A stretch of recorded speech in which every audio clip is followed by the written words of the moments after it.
Looks like we're live on all three. Let's double check. Let's have a good old time double checking real quick first. It's our first time doing this. Rumble.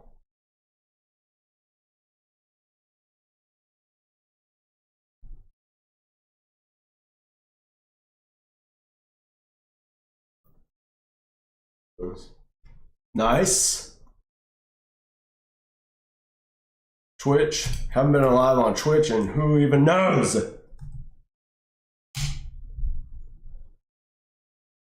Let's go. All right. And then Rumble, Twitch, YouTube. How's my YouTube?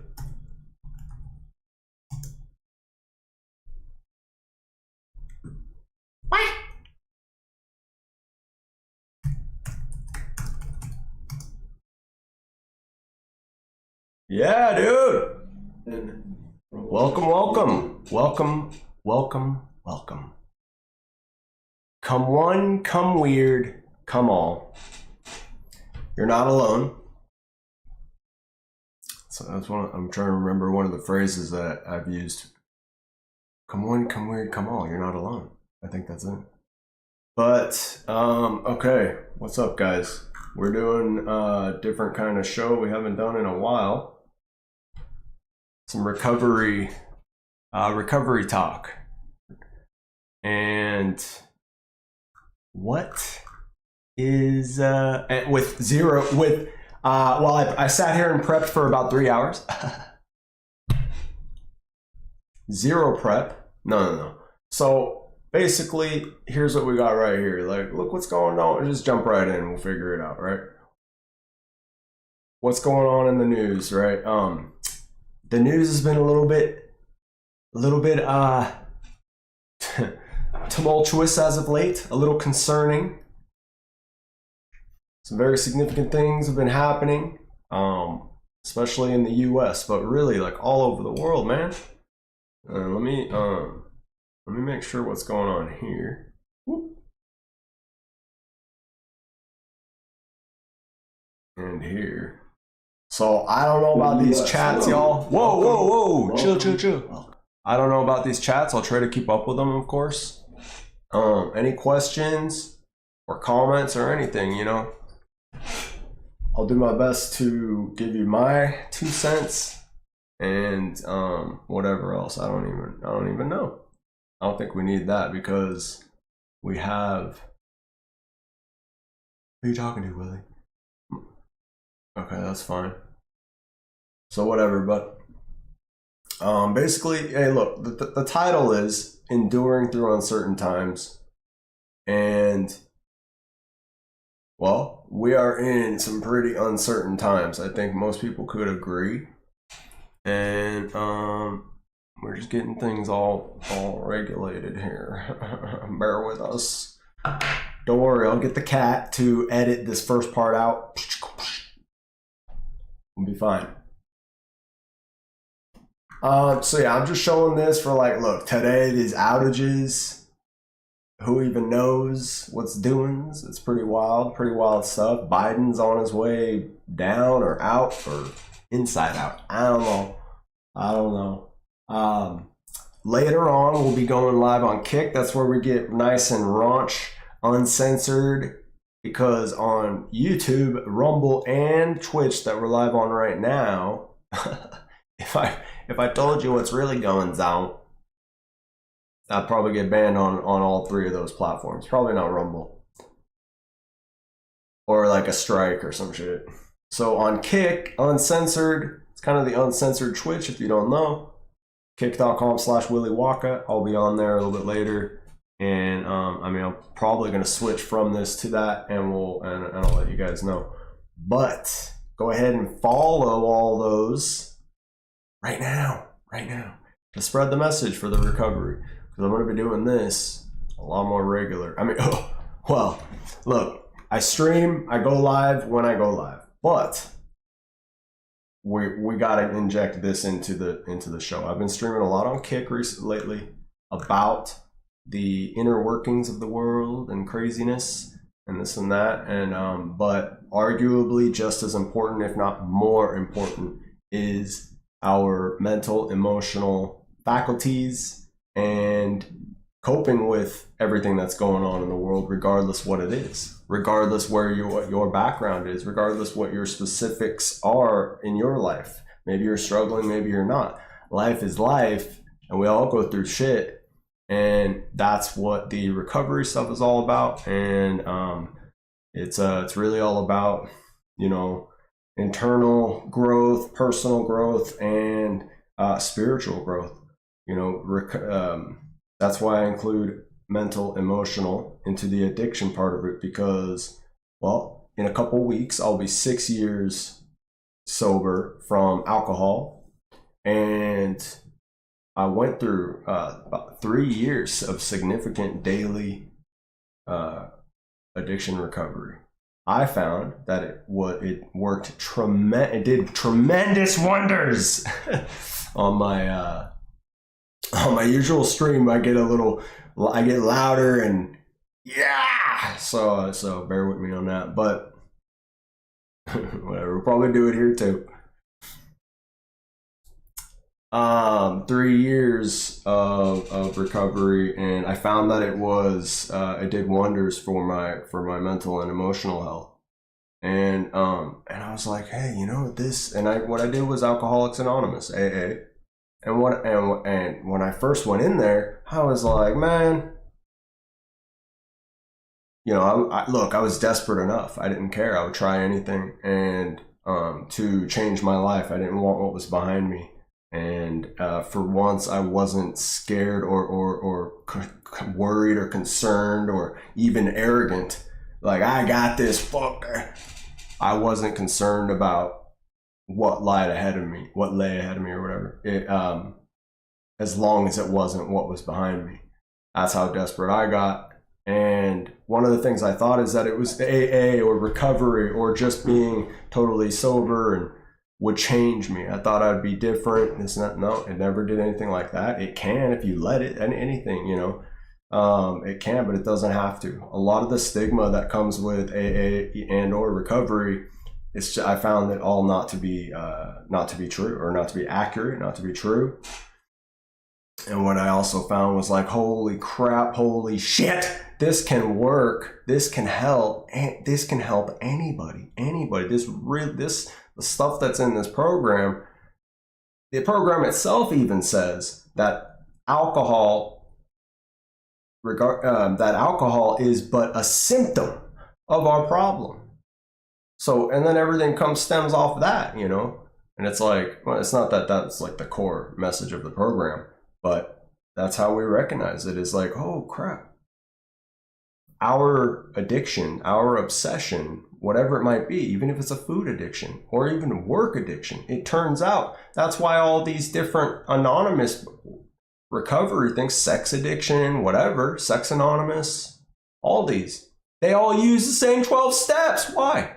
And I want you to know, I'm saying, this is how the show is, even when I'm off doing wacky, crazy jokes. So what did I just see here? I thought was brilliant. Yeah, look at this.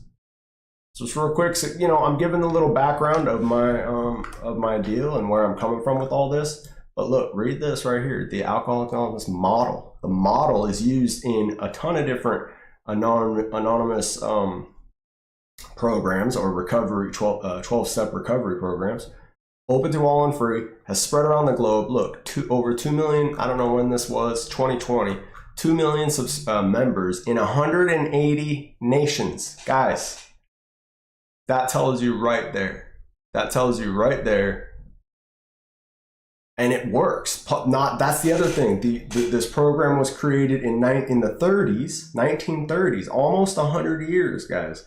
And the program, it hasn't changed. It has not been modified one bit. The book has been modified only to add more relevant personal stories that people have written and contributed to the book. But the core program, it's like 140 something pages or something like this.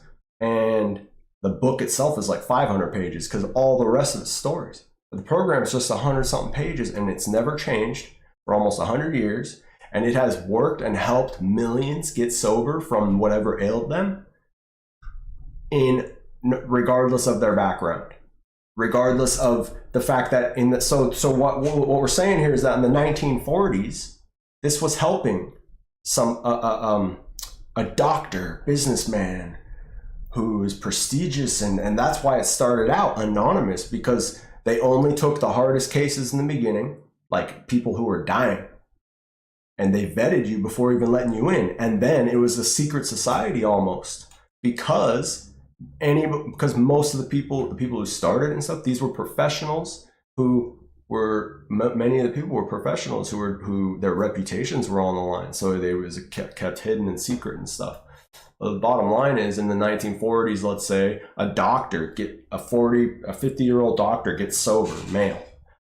In the 60s, women were a part of the original group too in the 30s.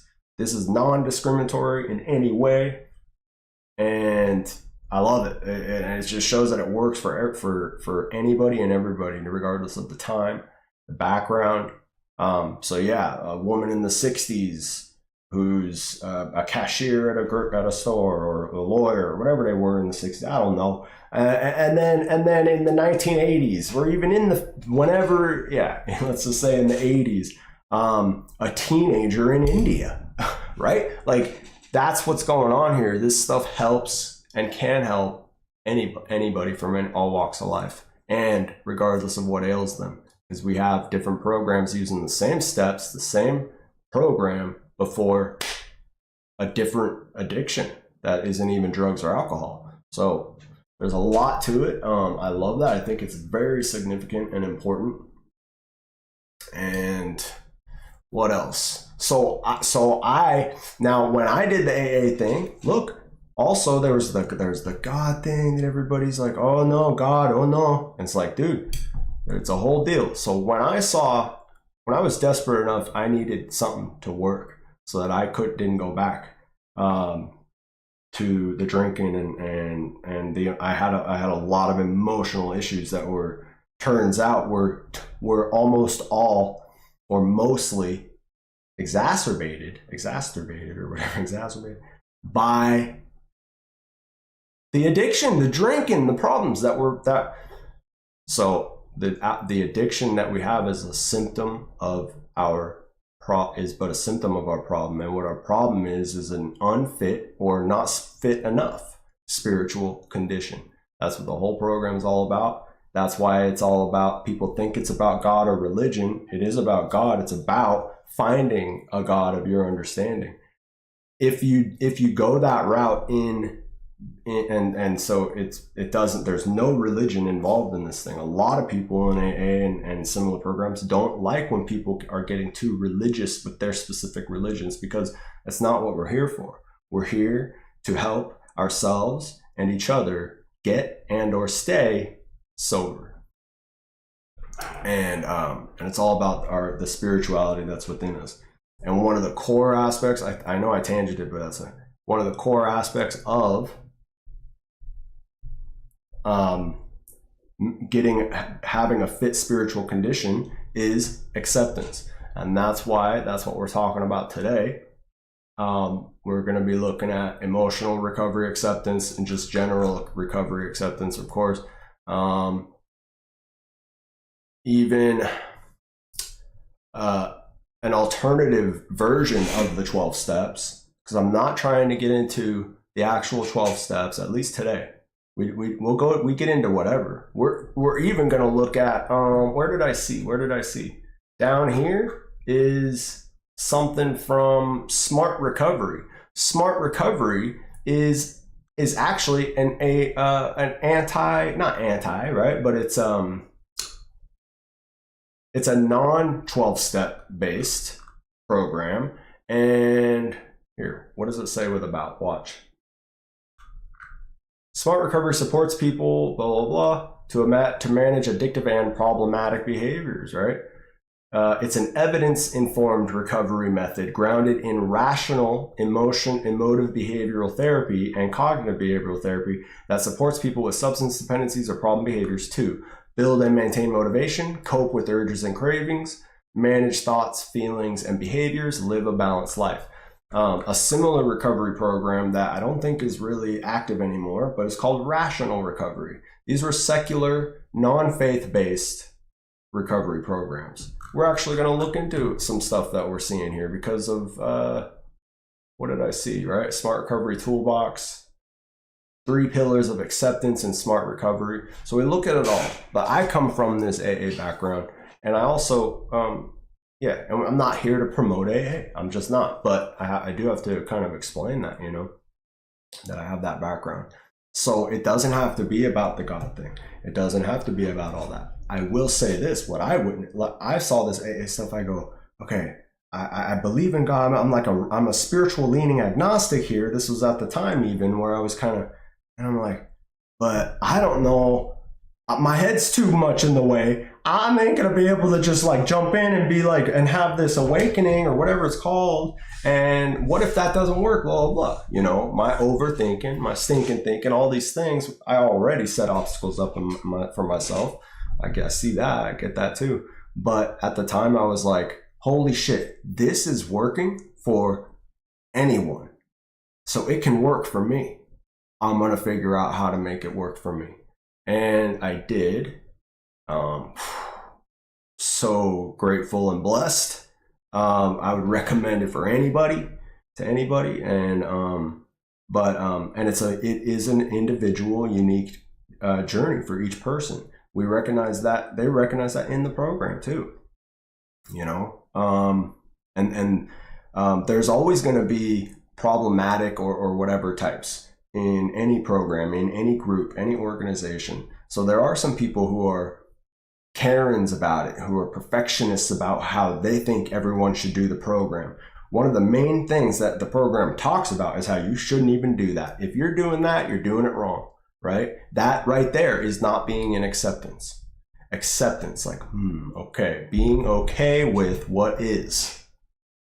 One phrase I love, everything will be okay. You just might not like what okay is. That's acceptance. So anyway, all over the place, which is great. Let me check in with some chatties. Anybody, how are the viewies? Oh, we got views, look at that. Hey Rumble, what's up, Bays? How about Twitch? I haven't been on in forever. 1 viewer, that might just be me. Great. And I don't know my YouTube deal. Let's try refreshing that and see what's going on there. But again, please, any questions, because I just ramble like crazy. And look, I cover it all. You know, if you stick around long enough or whatever, I end up coming back around, and that's why I'm not too worried about whatever I may have tangented off of, because we'll get to it, I'm sure. Let me do this so that I also don't have, I think I'll just pause my shit. I think I'll just pause these, not have my own view. But I want to be there for the chat.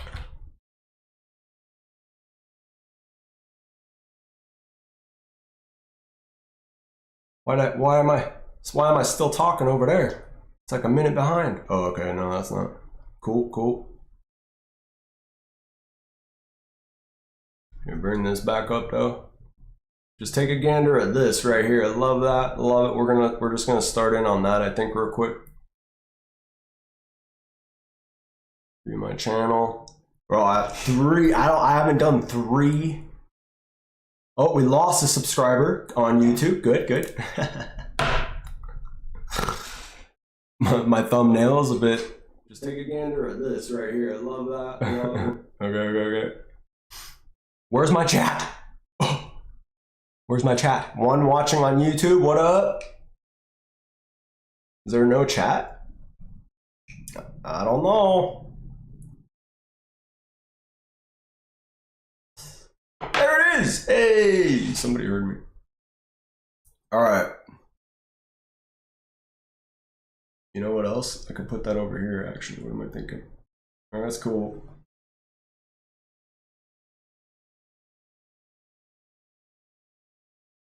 Party time. Let me... Hey. That's the YouTube.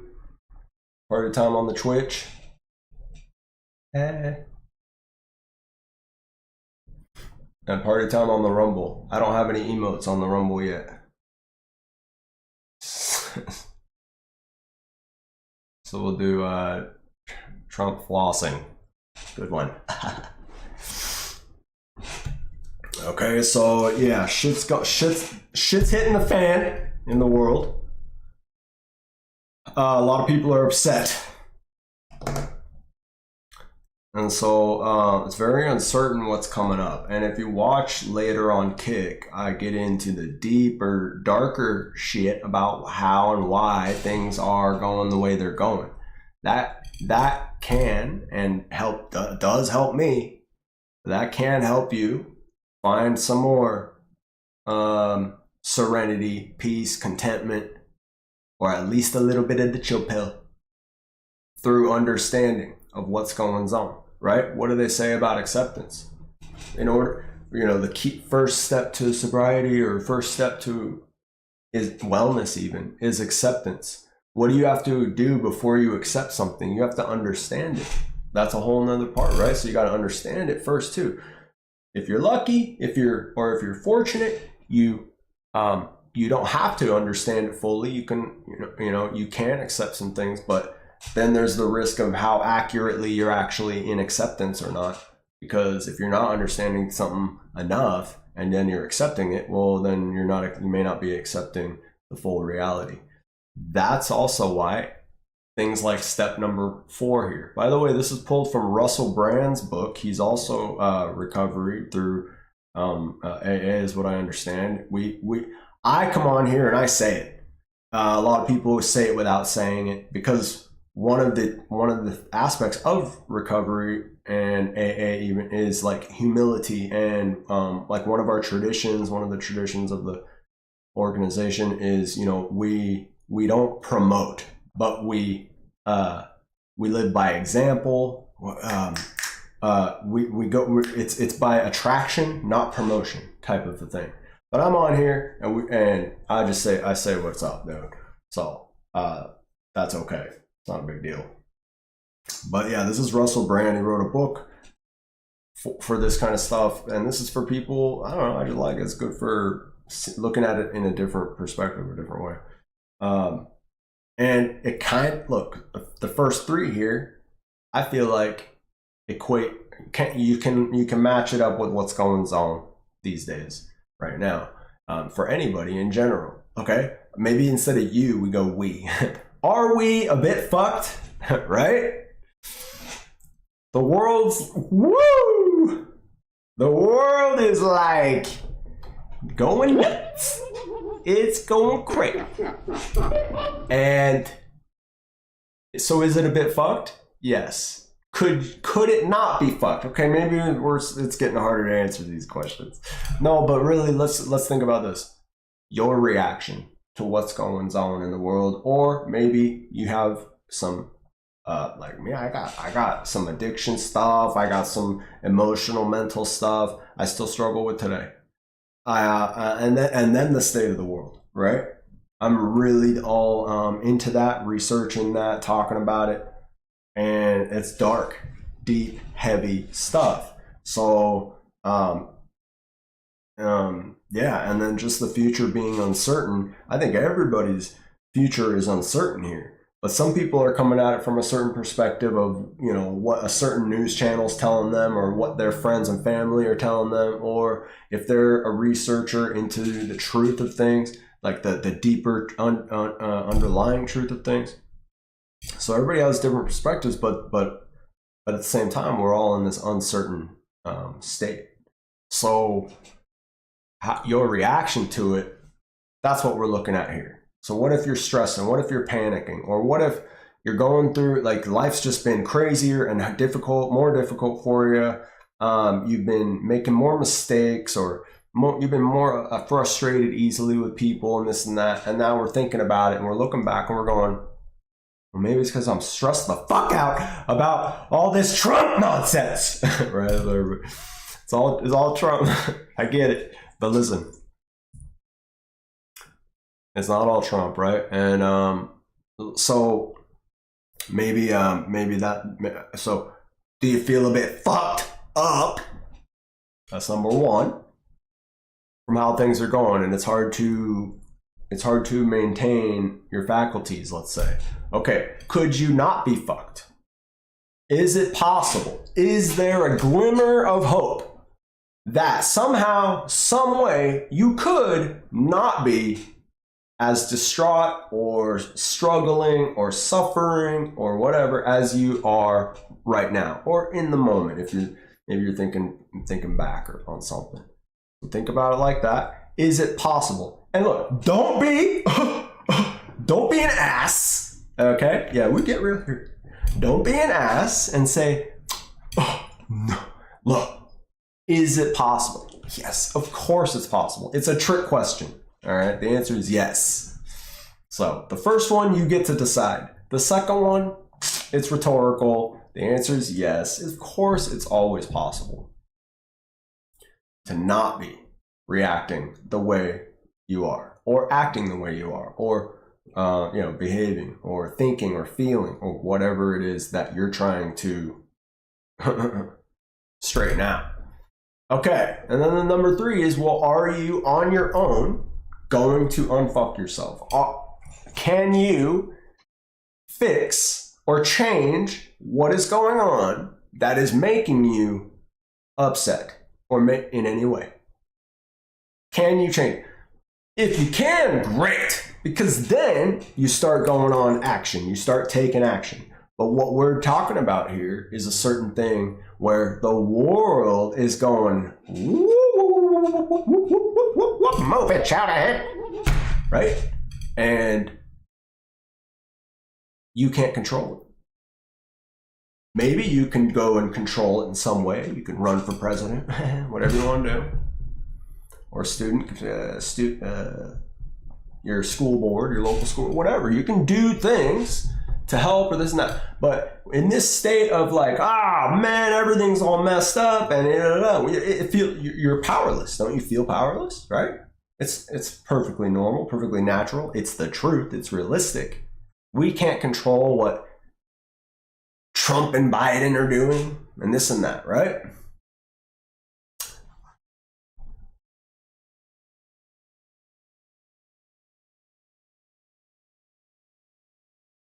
Well, that's where acceptance comes in.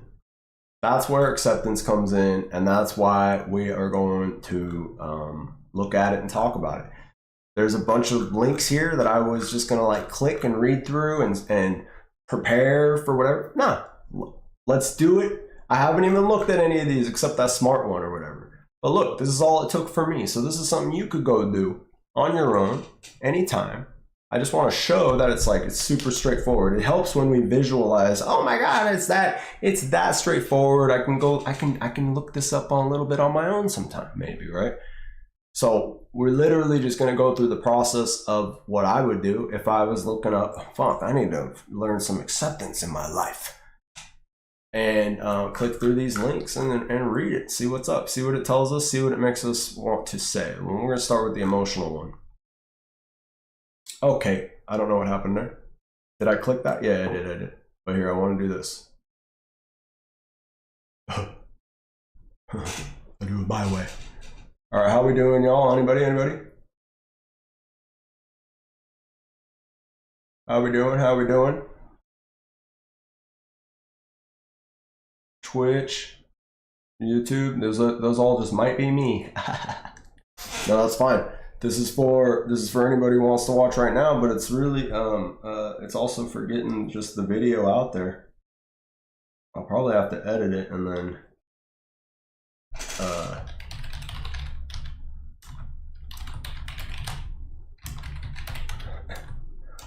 oh no.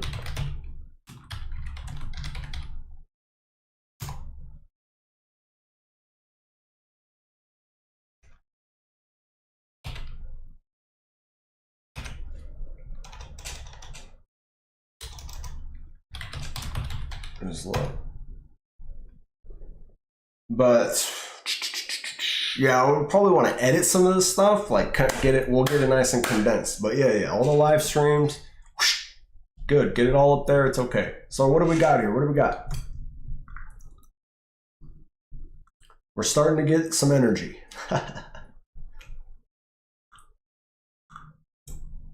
Yeah, usually I'm a bit more ornery and, you know, that's that. I was like, we need to get some acceptance going in this life, bro. Because on my kick streams, that they can be unnerving. So we get a little worked up sometimes over there. But here we are. Let's see what's going on. Let's see what's going on. The power of acceptance. Facing now, ooh, okay, right off the rip. Whenever it says addiction in here, okay, no, it's one phrase. One phrase in all of this stuff is like, what I recommend is pay attention to the similarities and don't get too caught up with the differences of whatever you're reading, seeing, hearing. I'm telling you, if you have any invested interest in this whole subject matter, in this topic, all this, right, to maybe help yourself, you're going through whatever, I'm telling you, I'm recommending you're doing yourself a big favor by being open to anything and everything that you have the time and energy to look into, and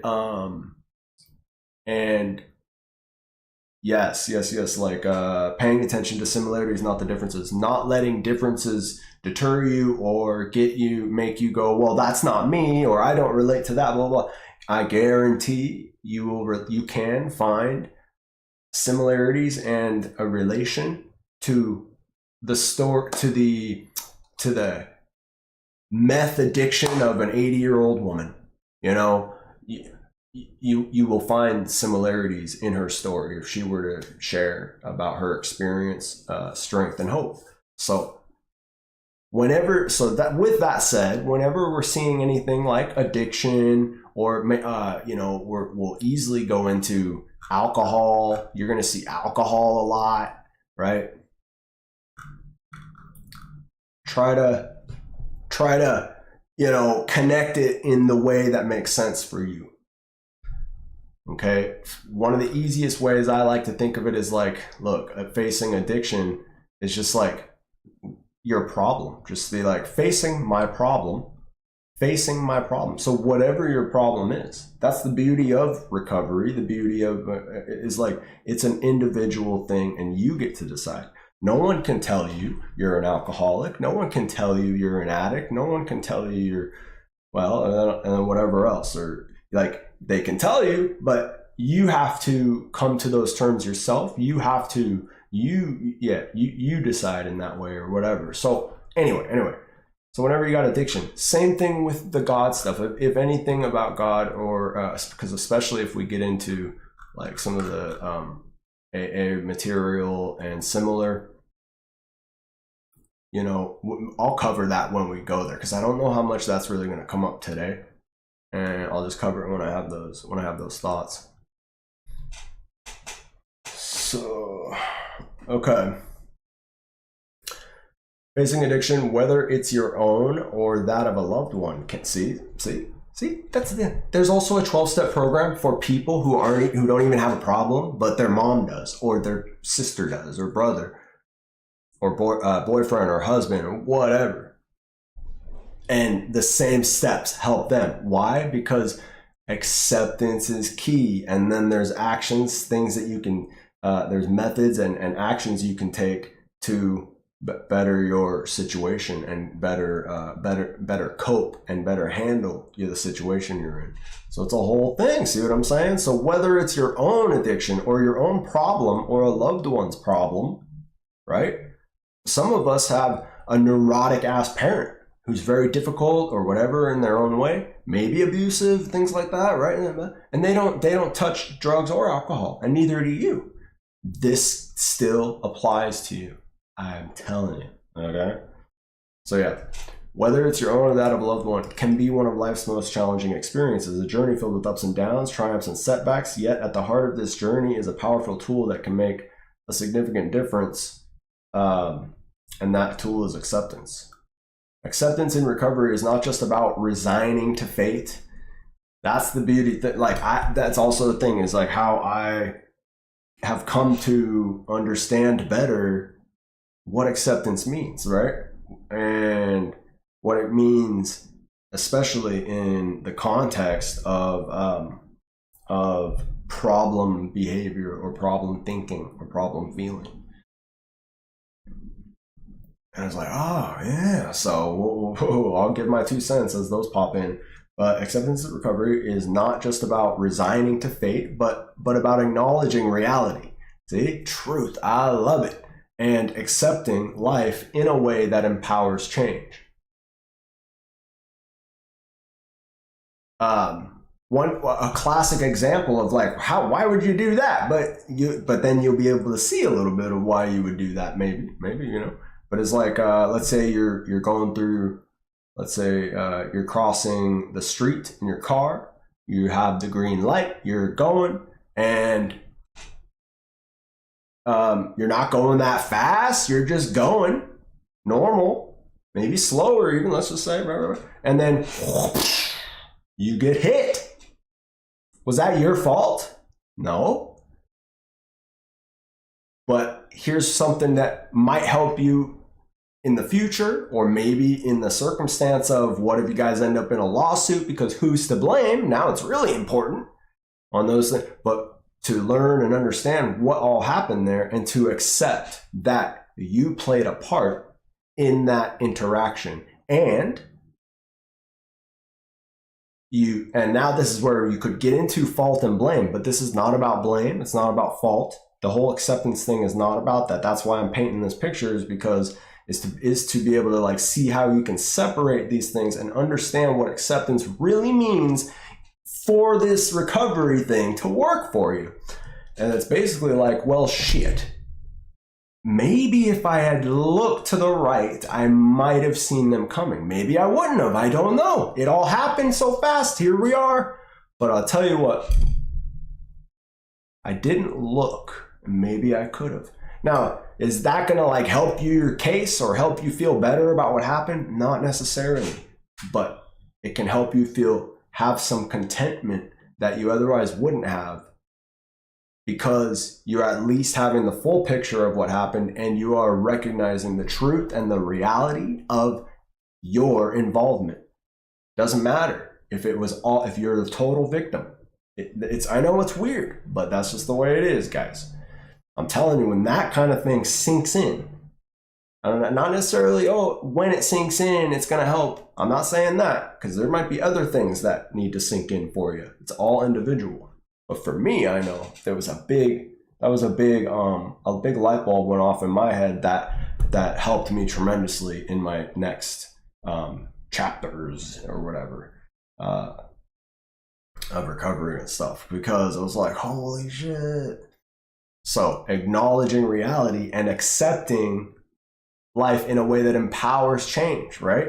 That's the beauty of always acknowledging my involvement in any situation, and especially the bad ones, because that's what we focus on. Oh, how did we get wronged, or how did we got hurt, or how did we get, and it's like, dude, there's always a silver lining to anything, especially, namely in a lesson to be learned, right? So acknowledging that, oh shit, if I had turned my head, I might have been able to foresee that car coming, and I could have avoided this problem for myself. And you learn, so that's learning for next time. If you're not practicing that kind of acknowledgement and brutal honesty and acceptance of the situation, then you're not going to think about, well, you still could, but you're not going to be thinking, my point, my point. It's like, you're not going to be thinking about what you could have done to avoid it, or instead just like blaming the person. Oh, I'm victim. And well, it's like, well, shit, at least there's a silver lining there, a lesson to be learned. with these things, and you can't, and it's harder to have that kind of fortunate experience without acceptance. Okay, so that's why acceptance is so important. We'll explore the transformative power of acceptance in the recovery process and other practical steps for weaving this crucial principle into the fabric of long-term recovery. You know, for many of, that's the beauty of this, is it doesn't have to be that, oh, you have some big problem or you have some big addiction. You could just be a normie living life. We all have ups and downs in our lives. We all have trials and good times, good things, all that. So think of it that way. If you're considering yourself somebody who's like, I don't really, you know, this could still be of benefit to you, especially with the way the world's going, how it's been going, and how it might continue to go even worse, or even more chaotic or uncertain. So consider that. If you're like, well, I'm not recovery, consider it just, hey, practical steps for life, whatever, right? You know, acceptance in life doesn't have to be the recovery process. Benefits of acceptance. Acceptance goes beyond the acknowledgement of a substance use disorder. It involves a profound recognition of the consequences of one's actions, the understanding that change is both necessary and possible, and the realization that the path to staying sober is paved with self-compassion and determination. And here's the deal. Well, sober, but I don't have a problem. That's the beauty of this. Is the thing. Look at this. Emotional recovery. Watch. There is where is it? A phrase that we have, and it is, I thought we had it there, but it's emotional sobriety. It's a thing. Emotional sobriety. If you're somebody who is not clinically, meaning the DNA, your genes, your this and that, have this predisposition, you're pre-wired to be anxious, depressed, da da da. Now, mind you, because we're learning, we've a lot of known, they've been overdiagnosing us like crazy. So that's a whole nother thing. I ain't trying to get into that. The bottom line is, look, I go through bouts of depression all the fucking time. Oh my God. And sometimes they last a long time, and it's like, what? It's crazy. And so in a bout of it, so it could be a day, or it could be a week, it could be a month, longer, whatever, you're not emotionally sober. That doesn't mean like, oh, if I'm not sober from drinking, I'm abusing alcohol. So what am I, abusing my emotions? Maybe you're letting them abuse you. So it's a whole thing, right? It's a whole thing. And so emotional sobriety is what we're really talking about here, because for me, and what I understand and what I'm going to try to explain, what I'm explaining is that emotional sobriety applies to you whether you're addicted to something or not. And if you're human, then you got emotional problems. If you're human, then you have emotions, and there you go. The emotional problems was a joke. I'm not going to tell you if you got problems or not, but unless you ask, then I will. But let's keep going. Breathe, Willy, breathe. Hey, but good deal. Welcome, guys. Welcome. All right, YouTube, get it together, bro. One watching on YouTube, and I think it's me. But welcome, guys. Thanks for hanging out, watching and stuff. If you have any questions, you can chime in and all that good stuff. Questions or comments. The trolling, I mean, guys, read the room. Okay? Listen, I understand. I don't blame you. And if it's good trolling, I actually welcome it, please. But no. We have fun here. We have fun. Listen, I may make jokes about threatening a relapse. This is the show. If you don't like it, okay? No. But I also know when to not use these jokes sometimes in certain moments. It's not, we're not just all no filter type shit. Anyway, bro, chill. Okay. So first show. And the realizing the path, let's see, so that the consequences paved with self-compassion and determination. True, true, true. This deeper level of acceptance empowers individuals to reclaim control over their lives, making informed decisions to foster positive change. Once individuals realize that escaping reality is not the answer, there are psychological benefits that the power of acceptance has. Reduces stress and anxiety by accepting their current reality. So the main reason I'm like, get the hell live with all this shit is the way the world's going and what's happening over there, and that it's out of our hands. It's out of our hands in a big way. There's a lot we can do if you want to get involved with this and that, whether it's political or social or whatever, right? But there's ways to make things better or easier for yourself or your community or whatever, right? So there's all these ways to, but really the big stuff with the world, the politicians, let's just say Trump and Biden. You can't control Trump and Biden, right? They're shooting each other. No, we don't know who's shooting who. This isn't the show, okay? That's the kick.com/Willy Wonka. Later, the uncensored Wake Up with Willy, we go all into whatever, okay? But the whole thing is like, it's out of your hands. And uncertain times are ahead. Everyone knows about the economy. Everyone knows about the dollar. Everybody knows about what's going on. Shit's hitting the fan, slowly but surely.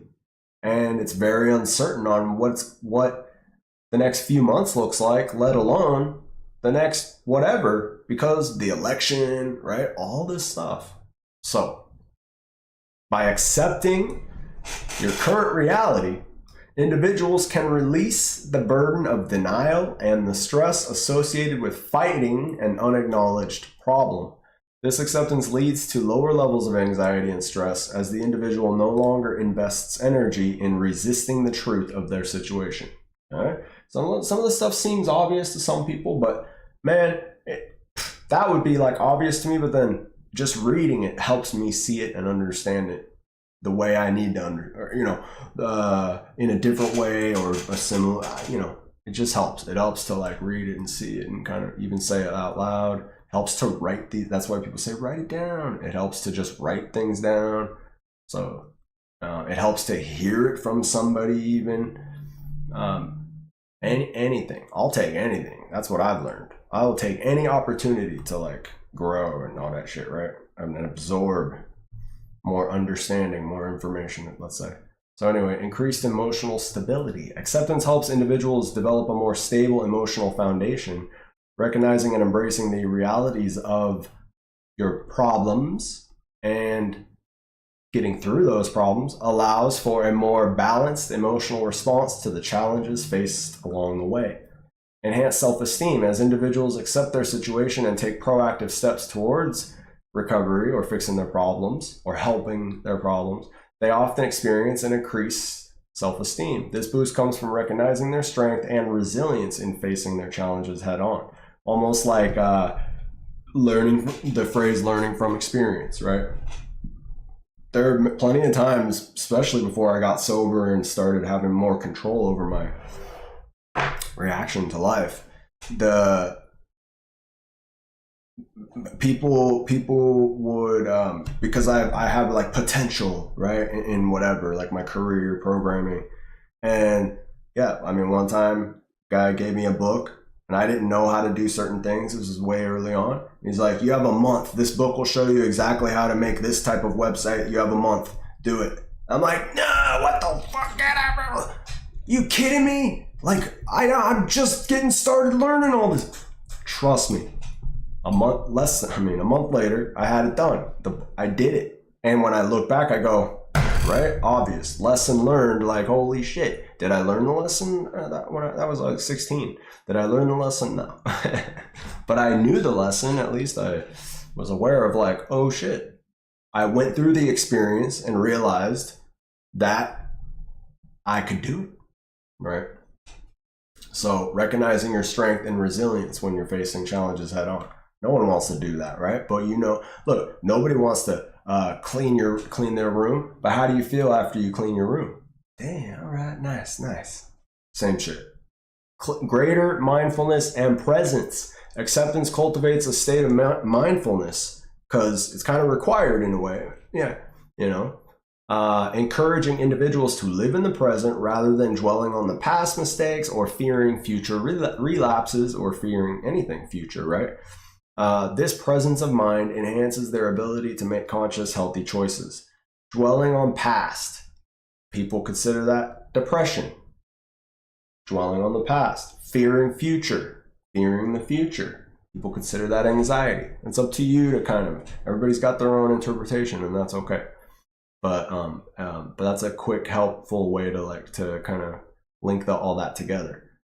Dwelling on the past, depression. Dwelling on the future, anxiety. Living in the present, both. Just kidding. Not kidding. But, so go ahead, make sure you hit that follow if you don't know what's going on. And that's that. But thank you for hanging out and this and that. Questions are accepted, or comments or whatever. Your own experience is cool. That'll help anybody else who's watching and might be able to benefit from that. All right, let's see what else is going on here. 10 strategies for individuals in recovery. Acceptance is a complex approach. Doesn't have to be. I kind of just told you how to do it. No. Okay, stop. But look. Acceptance is a complex approach that can significantly enhance the recovery experience, providing a solid foundation for personal growth and healing. Okay. Structured meditation. Okay, you're starting to scare everyone, Willy.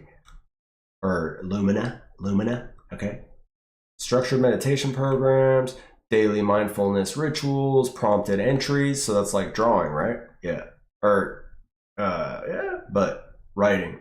But there's gratitude journaling, acceptance and commitment therapy, personalized recovery coaching, diverse group. Listen. SMART goals, that's not the same as SMART recovery that we were looking at. SMART goals is its own, specific, measurable, achievable, relevant in time. Maybe SMART recovery does go off that. I don't know. But anywho, milestone celebrations, right. Okay, so this is cool. And we're kind of just skimming through. See what else we got. Where was that? Right there. Why acceptance is the currency.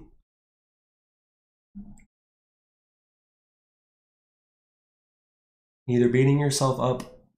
All right. Well, substance use, but that's fine. So neither beating yourself up about your prior addiction nor trying to ignore it will help. But practicing acceptance as a mindset can.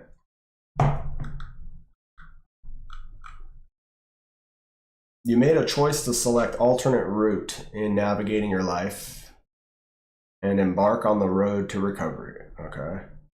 What's going on here, bro? Oh, that's probably why.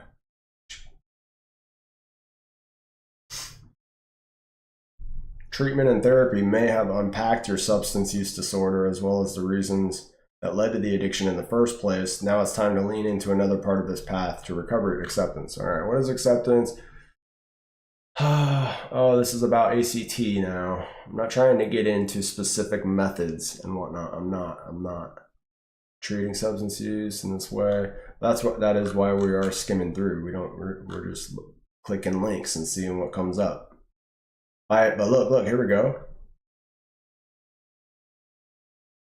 Okay, I see. Defines acceptance as giving heed to the urges and symptoms associated with substance misuse rather than avoiding them and doing the mental work to reduce those cravings. So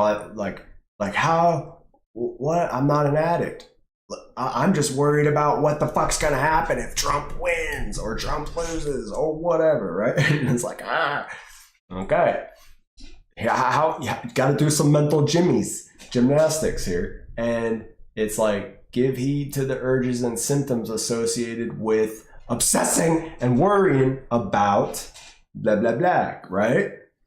Rather than avoiding them and then doing the mental work to reduce those cravings. The craving, that's the thing, the mental or the depression and the anxiety, especially for people who don't have a full, clear, physical wiring, right, towards those.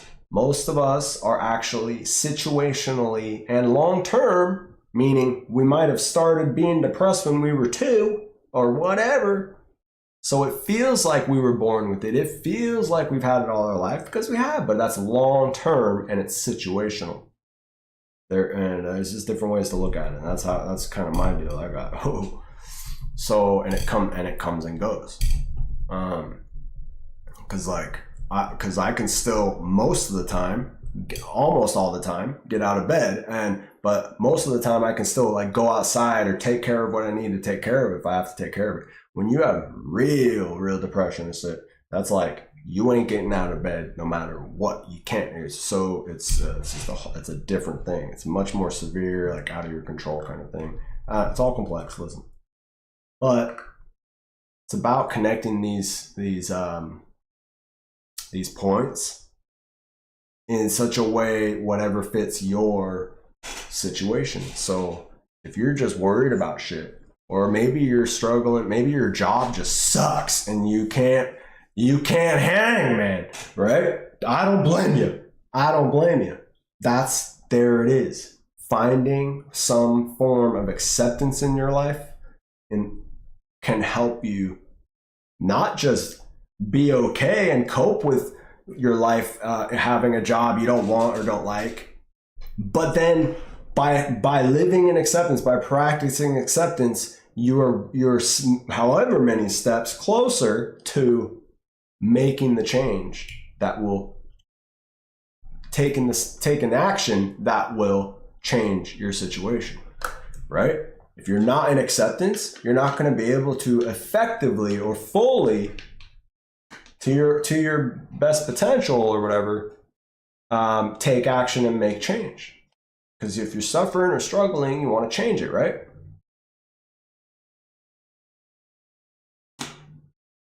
Acceptance makes that easier. Okay. What else we got here?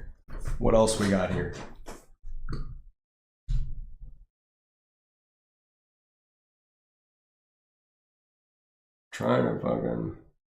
It's been an hour, bro. I just got started. That's fine. I haven't done this in a while. We're doing pretty good. Oh man, hold on.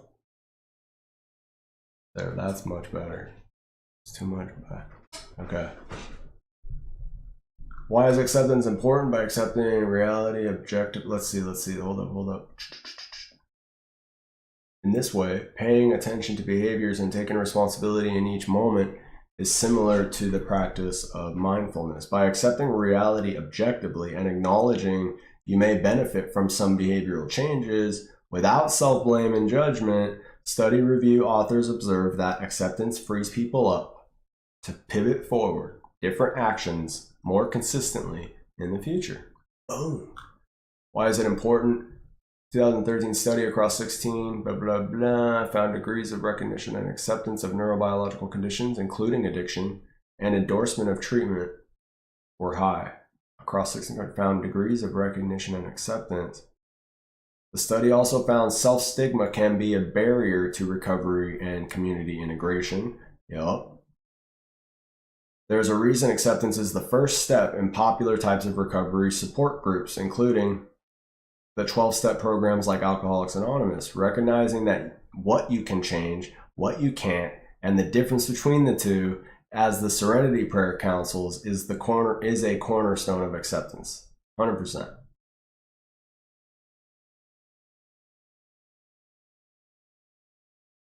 The origin of the Serenity Prayer, that's kind of cool. But the Serenity Prayer is, we've heard it, God, grant me the serenity to accept the things that I can't change, the courage to change the things that I can, and the wisdom to know the difference. That's it. That's it, right? So grant me the serenity to accept the things I can't change, the courage to change the things I can, and the wisdom to know the difference. So it's basically knowing what you can change, what you can't, and being okay with all of it. And if you, what you can't change, being okay with it. What you can change, taking action and changing, right? And then, of course, knowing the difference is key. As one 2017 study explains, the idea of using acceptance in recovery is predicated on the understanding that anxiety, disappointment, grief, illness, and pain are inescapable aspects of human life. The therapeutic goal of acceptance, researchers note, is helping people adapt in healthy ways to these types of challenges by developing greater emotional intelligence and coping skills. So then there's stages of denial. So, okay, substance use is obviously going to be key things for substance use. But these things do happen in just straight up mental and emotional issues or struggles or whatever as well. But those typically in the more severe cases, right? Yeah, but that's all right. Let's see here. Denial is something many people may experience during the course of their substance use disorder. Confronting addiction can be difficult and bring up, like, especially in like anger. Yeah. Okay. But whatever. That outside of actual substance use addiction, you know, anger, but then anyway, let's just read it. Confronting addiction can be difficult and bring up all kinds of emotions, including the same ones you might be trying to manage with the substances. Denial and other defense mechanisms, that's what's the deal, may contribute to continued substance use despite negative consequences. While every person with a substance use disorder is different, denial can take one of the following forms. Blame. Sometimes it may be easier to point to another person or an external factor for the reason for the substance misuse. This could sound like, my boss is so terrible, he drives me to drink. Concealing. This can look like masking evidence of substance use, like using mints to freshen your breath, or hiding. Rationalizing or minimizing. You may downplay the severity of your substance use disorder or offer excuses for the substance use. This could sound like, I only had 2 drinks today, or I had a terrible week, I just want to take the edge off. Or my favorite. No, not my favorite, but because I would drink, look, if I had a good day, we celebrating. If we had a bad day, fuck everyone. And if we had, and if the day was just okay, let's drink. We were drinking every time. It doesn't matter. But it was always like, yes, dude, let's have a beer. Oh no, man, give me a drink. Right? It was always. It doesn't matter. So anyway, self-deception. You may tell yourself you don't have a problem, that it's not that bad, or that your friends and family are overreacting. This might sound like, I don't have a problem. I wish my family would stop asking about it. Wow, good one. Really got it there. Good deal. Okay. What does acceptance look like in everyday life, though? This is cool. Let's see. There are a number of ways to integrate acceptance into your daily life.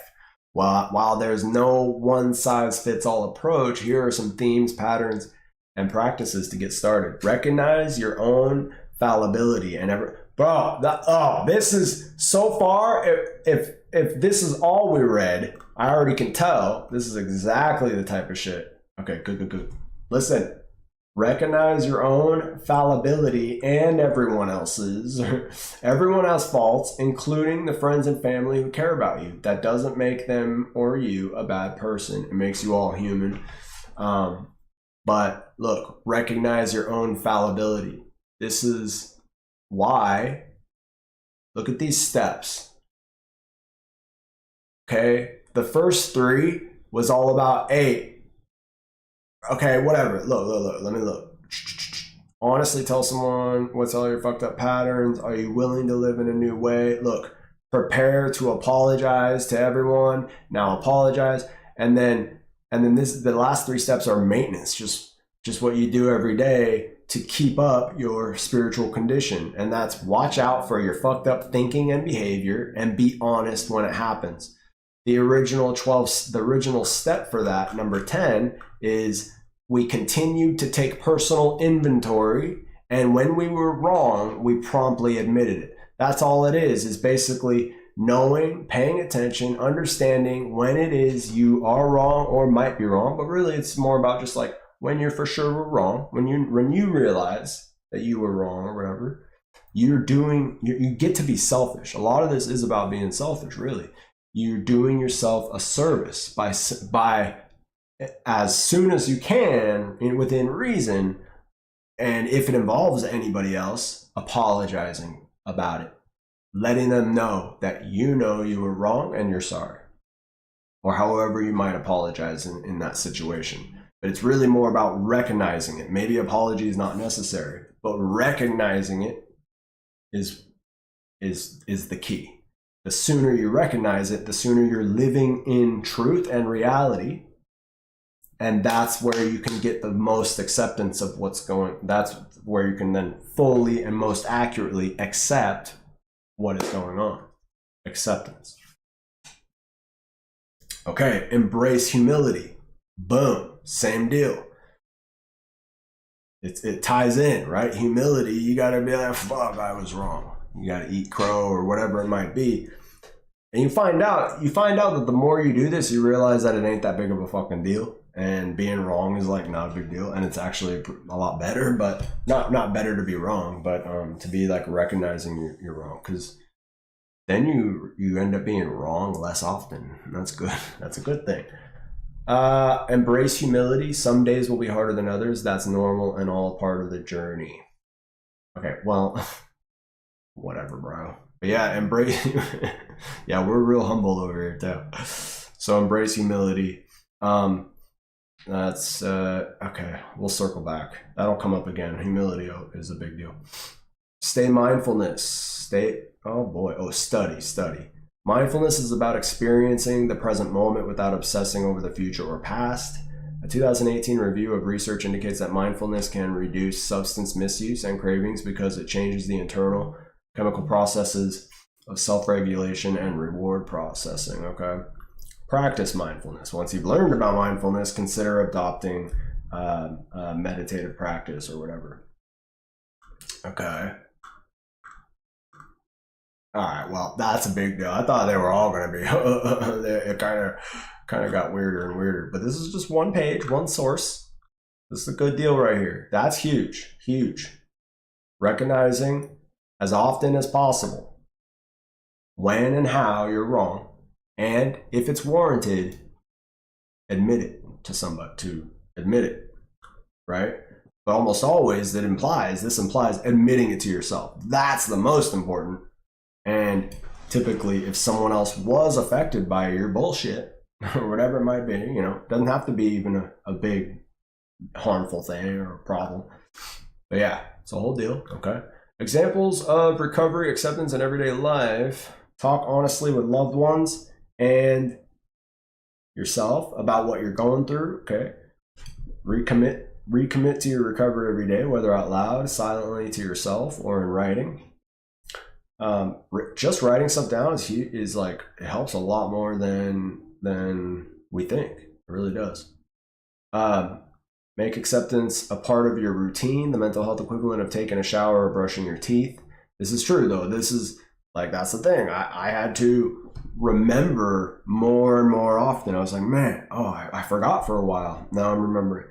Until eventually I don't have to like remember anymore. It's kind of just a part of my deal. Whenever I'm struggling with something, or I'm like confused or concerned or whatever things might be, and especially if I'm upset or disturbed in any way, it's like, it is what it is kind of deal. But then whatever the specifics might be, I think it through a little deeper and more complex. But it's like there's a lot of typical cliches we could use too. Is like, and this is true. It's true. It's like, it could be worse. it could be worse. Yeah, but it could be better. I know. Don't get caught up in that. That's what got us here. It could be better, but it's not. I deserve better. Who said? Who said you deserve? Right? So that's where the humility comes in. Humility, where entitlement, right? And self-importance, self-centeredness. This is what makes that hard to do. Admitting when you're wrong and this and that. And that's why embracing humility can help you get to that. And remember, all of it adds up to getting that. It's the whole deal. I love this shit. But anyway, examples of recovery. Okay, talk honestly, yes. Make acceptance, okay. Begin mindfulness practice. So mental health app, meditation app, whatever. Join a 12-step program. Those work a little bit. You got to work it, you got to work it. I actually did the AA thing twice. I had to do it twice. It didn't click for me the first time. It didn't make sense. It did, but it didn't. It did, but it didn't click for me, right? It didn't. I couldn't even stay sober 30 days. It was a few weeks and I was drinking already. And I'm like, well, I'll keep going to these meetings. I'll try, man. I mean, once I turned it back on, then the vicious cycle was on anyway. And then it was like, then after a month and a half of going to the meetings, I just went back home. I just stopped going and kept drinking and kept, trying to manage and juggle the chaos myself. And it was about like 7 months. Then about 7 months later, 8 months, that it got so bad, and I was like, okay, let's go back there and give that a whirl again. And I actually got so lucky with the people I met that day, a certain group of people that I met that day, and then the next morning I went to another meeting, so day 2, and I heard a certain person speak that their story resonated with mine a lot more than most other people or whatever. And one of the key things was like, oh, this guy was a punk rocker. He's older, but he was a family man now, but he was like a punk rocker. He would party, all this, rebel. And of course he partied, he drank, he got high. You would too if you had the depression and anxiety that he had, and he was on medication for all of his problems, and he couldn't, and and he shared this thing about how finally, when it all went to shit, and he sobered up, cleaned up, and got into the program and this and that, he realized that he didn't even need medication anymore. Does that mean, is that the same for you? No. But the whole point, and the thing that made me go, whoa, was like, it was just kind of obvious even, but was like, he wasn't just drinking and using because of his depression, anxiety, his emotional struggles. No, it flipped at some point, and all of his emotional struggles became tenfold, and didn't even need to really be there, because with growth and experience in life, we mature and we typically have less emotional and mental struggles from our learning and growing prior, right? So it was a whole thing. He's like, once he sobered up, his anxiety and depression dropped tremendously. He didn't need the medication. Turns out he wasn't this big, anxious, depressed person no matter what. It was the alcohol and then whatever else that was keeping it there and making it worse. And I was like, fuck, that's so obvious, bro. But a light bulb went off, and I was hooked. No, I was like, and just from the night before, and then that morning, and then I just kept going, and it all started unraveling more and more. But really, that day, something did click for me that was like, I get it. And boom, that's where my actual hope and faith, or we'll say faith, started, in that I could get better and turn things around, and that I might be on the right track for that. So that's why I was like hooked, quote unquote. I was like, okay, I see it. And I saw how I could start to use it and be like, okay. So yeah, it's a whole thing. Faith. Because hope is what comes from that moment, because everything, the book says it and all that, it's a seamlessly hopeless addiction. That's the whole other thing. All this maybe doesn't have to do with addiction or substance use or whatever. It's about if you struggle with hopelessness, even really, that's one of the core, if not the core root of I don't know how to say it, but I think you get where I'm going here. It's just like hopelessness. When you find that glimmer of hope in a seemingly hopeless situation, that's huge. That's one of the biggest things, is to realize that there is a chance for you. There is a solution. It can be different. It can be better, and all that stuff. And it's like that little bit of hope. When that hope is gone, like, you may feel like you're hopeless too. And I'm telling you, I guarantee if we could somehow quantify it, we would find you have some hope. Because without hope, you're fucked. And really what keeps us all going in my opinion, philosophically, is hope. In the darkest of times or whatever. Hope. With that little bit of hope, you want to then find some faith, because in order to start making changes that your body doesn't want to make, your mind don't want to make, your emotions don't want to make, and that drug or whatever it is definitely don't want you to make those changes. So it's going to try to trick you every which way. Or if you are somebody who is chronically sick or chronically depressed, chronically anxious, but it's not quite this severe medical issue, you were truly born with and need medication for, or whatever. Yeah. Shit. It's okay. You know where I was going with that one. So don't even there. All right. Whoa. We got on a good one. All right. So now what? Yes, I get it. Great. Now what? Yeah, that's what I said. Integrating acceptance into your recovery isn't a linear path, but be it a winding, rocky road or one slowed by bumps along the way, your recovery journey is yours. Acceptance isn't pass or fail, do or don't do. It's a practice, just like mindfulness, meditation, and self-care. So lean into your practice and walk it out confidently.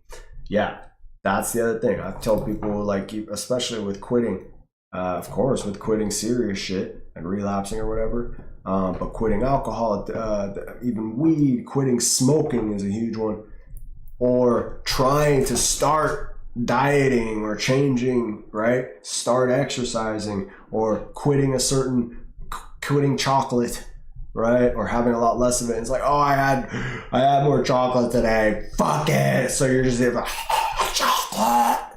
No, man, it's okay. Like, let yourself, don't trip just because you fell off or you had a cigarette or this and that. That every new time is a chance to not continue the behavior or the pattern or whatever, right?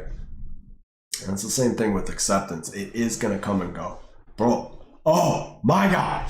I'm still looking for some of the acceptance that I've been lacking, right? And on July 27th, I'll be 6 years sober from alcohol. 6 years with experience in thinking and really applying all these kinds of things in my life. The first 3 years was solid, like hard, not hardcore, but every day I was involved in many ways and stuff in active recovery.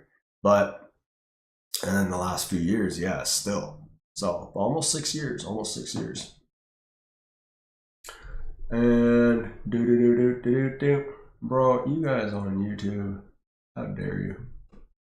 Turn that off. YouTube probably banned me again. I don't know. They banned me for whatever, or they strike me. Okay, so let's move on here. check this out. I'm gonna do this.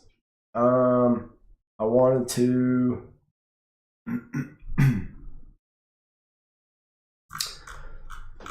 So when we get into, when I got into the AA and stuff, I found that one of the more common things that somebody, when you're talking with people, or that somebody would recommend in while they're just sharing, or of course if you get a sponsor, this and that they'll personally or one-on-one recommend to you, one of the first things that a lot of people get told to do is, hey, skip to this page in the book and read it, right?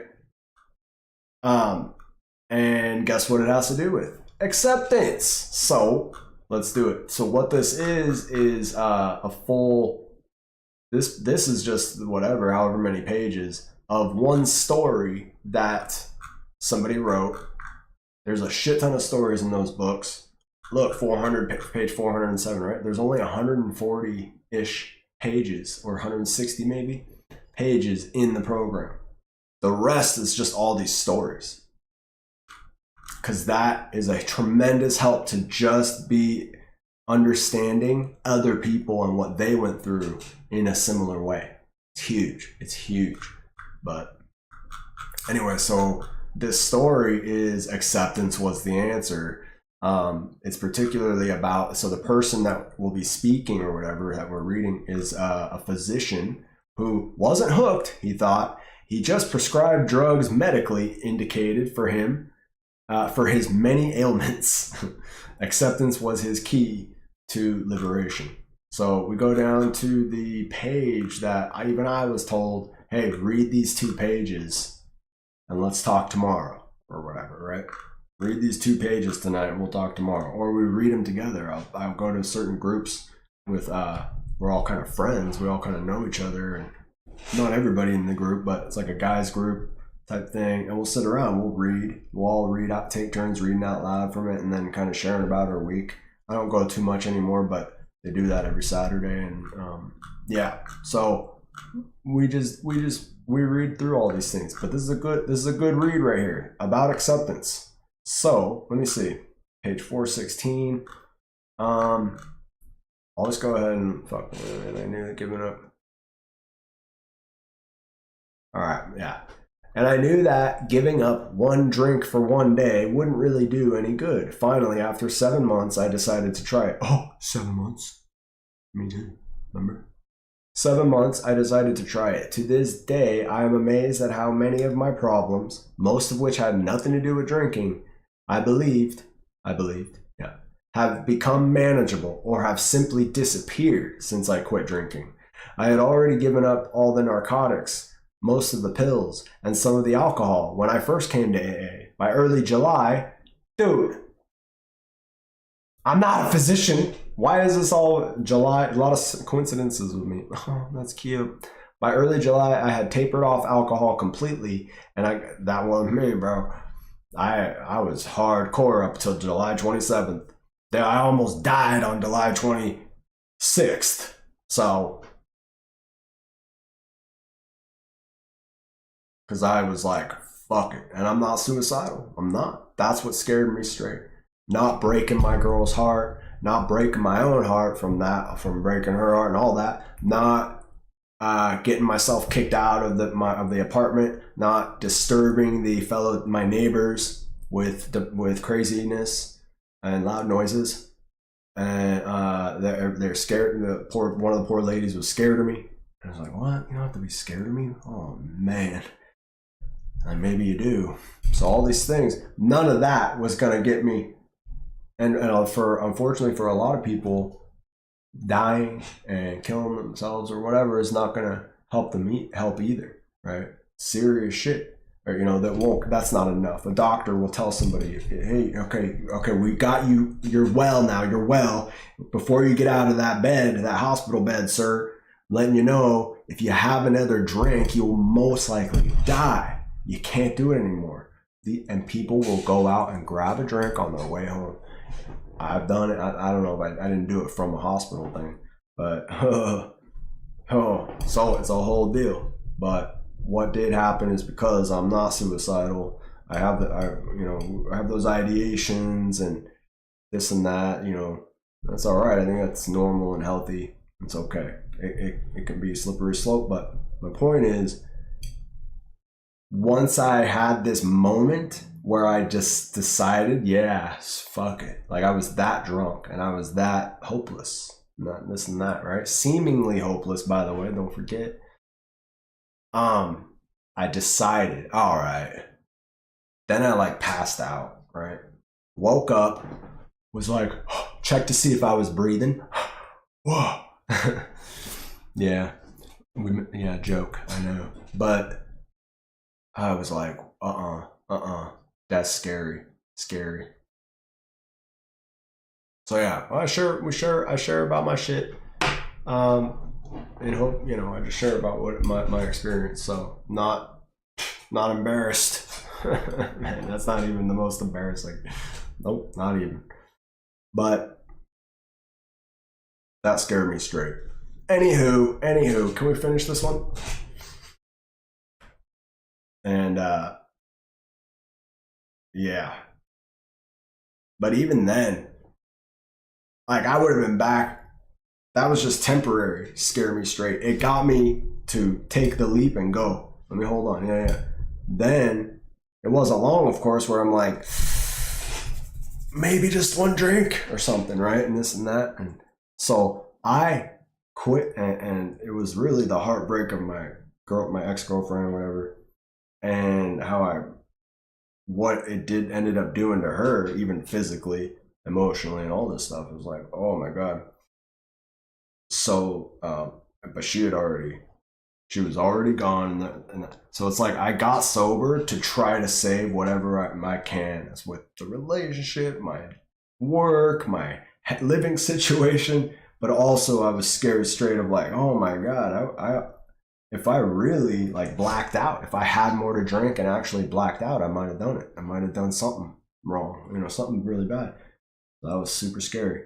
And so I got sober for all these reasons, but I stayed sober for me, because I wanted to, because I saw I gained some actual experience within the realm of hope and faith, and realizing and seeing firsthand in person with multiple people, one of them a 70 or 60 something year old lady, and another a 20-year-old kid, 20-year-old guy smarter than my ass. Whoa, huge, but it was a huge help for me, and just from all walks of life, and this and that. So anyway. Whew. Okay. Reminiscing. I got off all the pills in the ensuing few months. When the compulsion to drink left, it was relatively easy to stay off alcohol.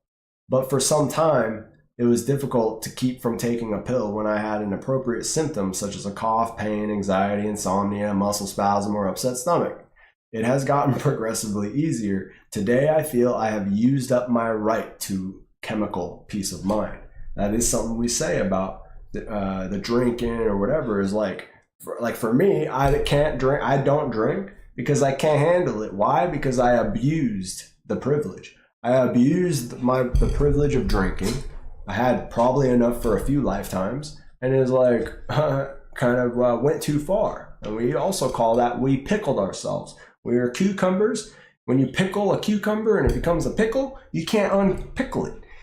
You can't become a cucumber again. You will forever be a pickle. And that's a sad, harsh reality to accept if and because you've crossed that line of addiction, of becoming actually physically and or mentally or both, right, dependent or whatever, hooked, addicted to this thing. You've pickled yourself. You've abused your privilege to have to drink.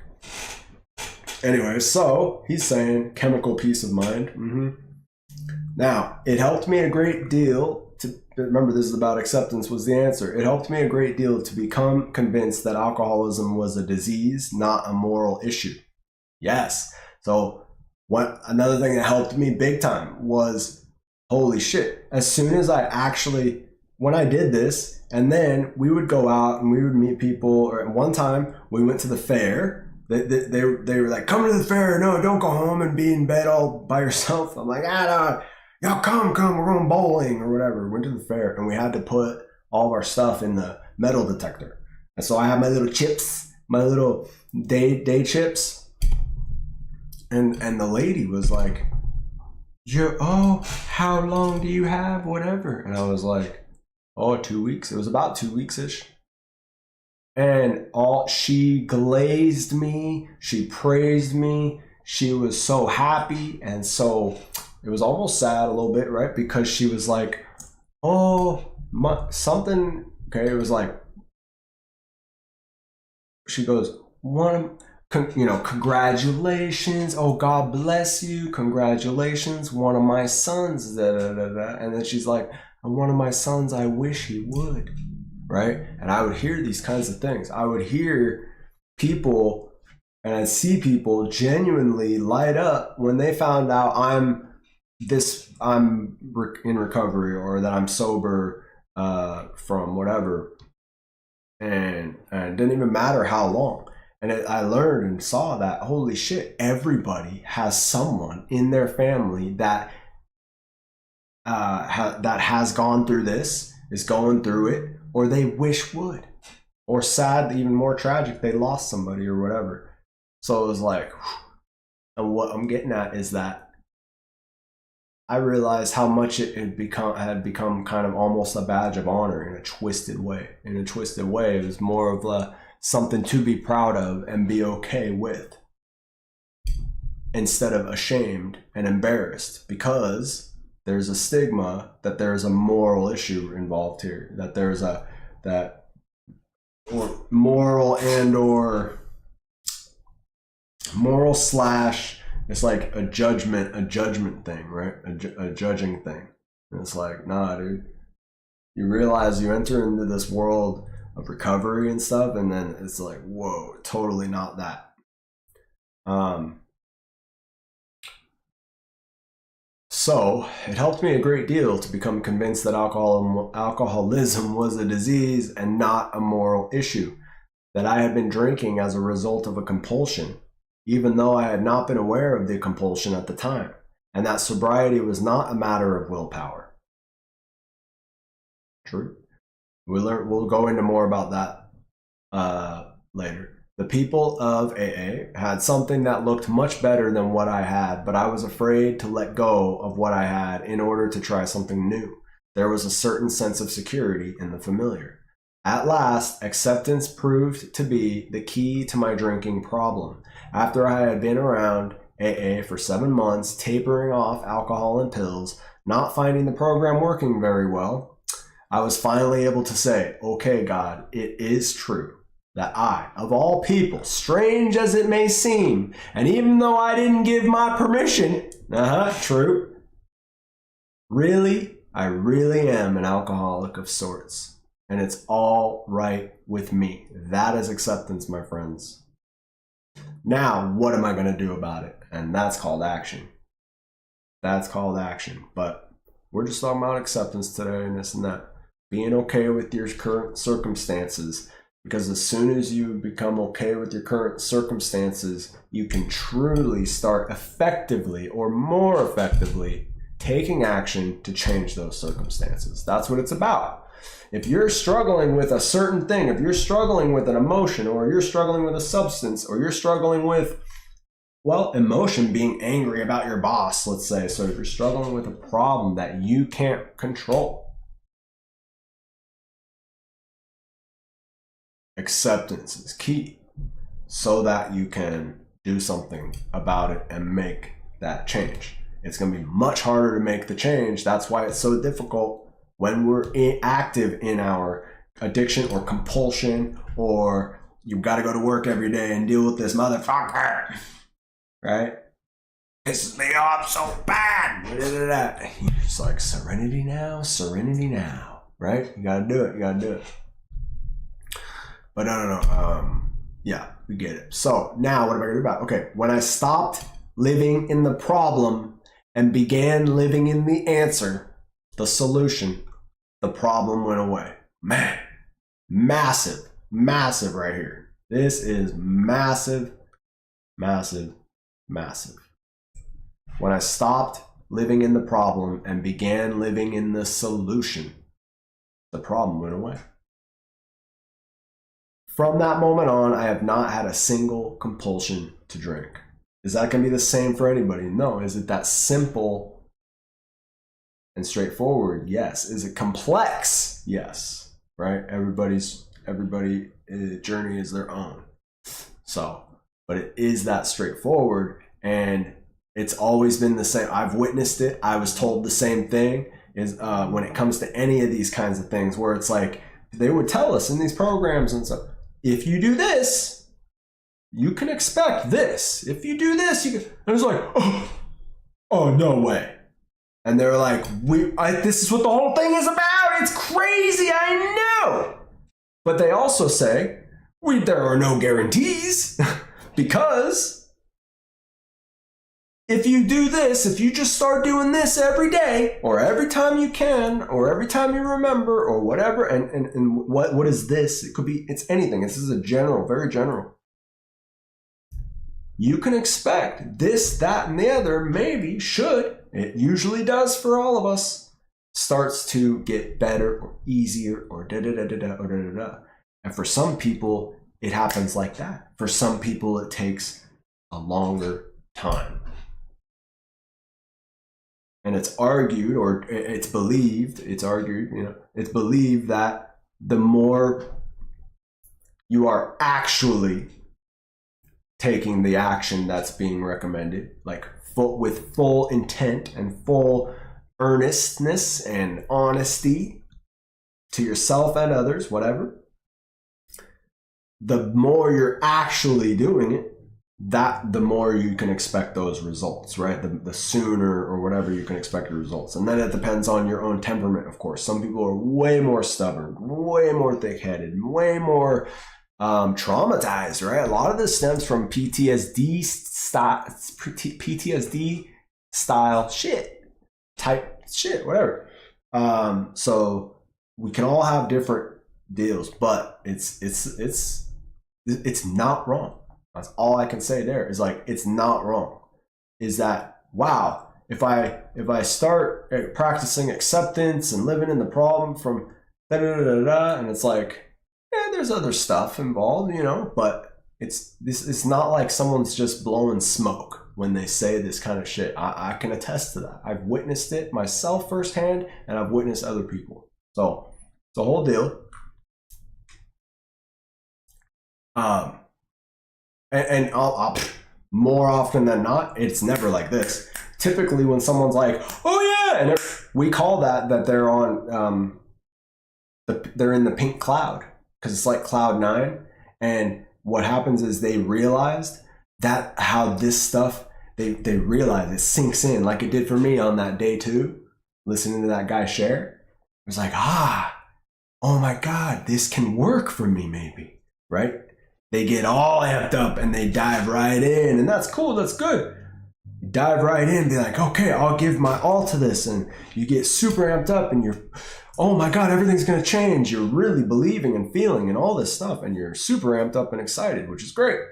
But you also think that typically what ends up happening is that, in a day or two or in a week or two, you're gonna get your job back, or you're gonna get your girl back, or you're not gonna have the money problems that you're having, whatever, right? You find out, oh shit. Yeah, it doesn't guarantee this and that, and then so you're on this pink cloud thinking that you've done it already, right? When really you're just getting started. That's okay. So, because everything happens at different pace, and for different people, and oftentimes it can come back. Look, I'm dealing with actual alcoholic tendencies in my life that I've been ramping up over the last year, maybe year and a half. I still haven't had a drop, and I'm witnessing myself emotionally and behaviorally go backwards. into some of my older ways. Thankfully, I have a lot of like more maturity and growth and more understanding than even a few years ago. After I'd gone through 3 full years of this type of stuff, studying this stuff, basically, I was like, I see myself going backwards now, and I didn't touch a drop. It's a whole thing, right? See how the alcoholism, the drinking, so I can still choose to not drink, but my alcoholism is starting to become more active because whatever, it's because the problem is in me, in my thinking and in my heart, my soul, my spiritual condition, right? It's like, holy shit, I better get back onto my own podcast and start that up. No, but so they can come and go, and of course I haven't been doing much recovery actively for some time, and life happened, all sorts of stuff, and so yeah, you went this stuff can sneak back up on you or whatever. It comes and goes. That's why it's always about being a daily thing. And that's why even if you never dealt with or are dealing with alcohol or substance addiction or abuse or issues, and you're just like, oh, I'm fine, normal. I mean, I'm sad a lot. I get sick a lot. I cry a lot. If you have some others like, or, I'm constantly fighting with my wife and I are constantly fighting, or I can't get along with anybody at work. I don't know what it is. All these different things. This stuff can help. It's crazy. Forgot what you get it. And acceptance is the answer to all my problems today. If you take away one thing from this text, I'm telling you, it's right here, right there. I like this, but this is more of my personal thing. Doesn't have to be yours. But right here, right there. So this whole deal, we're going to read it. When I am disturbed, it is because I find some person, place, thing, or situation, some fact of my life unacceptable to me. And I can find no serenity until I accept that person, place, thing, or situation as being exactly the way it is supposed to be at this moment. Because if it were supposed to be something different, then it would be something different, wouldn't it be? That's where the phrase, it is what it is. Everything, that's what the phrase is even meant to be. I learned so much just from this paragraph. It's like, oh, meant to be doesn't have to mean woo-woo fate, whatever, this and that I was just always kind of like, I'm way more objective thinking and way more rational thinking. It's like, oh, I get it, but, and it's like, oh, I looked at it logically and rationally and objectively. It's like, holy shit, it makes sense. This very moment right now, you're watching this, you're hearing this, you're seeing this. It would never have been any other way. It just happened, didn't it? It couldn't be any other way. The steps you took to get to that moment, just a second ago, the steps that you took to get there is what brought you there. It's a whole thing, right? This gets a little inception or whatever you want to call it. Fine. All I can say is welcome. No, I don't know. Listen. Hey, what's going on? Okay. Nothing, absolutely nothing happens in God's world by mistake. If you don't agree or you don't subscribe to these, it's okay. Until I could accept my alcohol, but I will say this. This will help if you do. If you do happen to be, if you were raised a certain religion and you have some semblance of God or faith, religious faith, because faith and religious faith are very similar, but they're different to me. I could, then really getting back in touch with your connection with God or your any higher power, something that humbles you, something that is above you. So I like to say something that can live without you, but you can't live without it.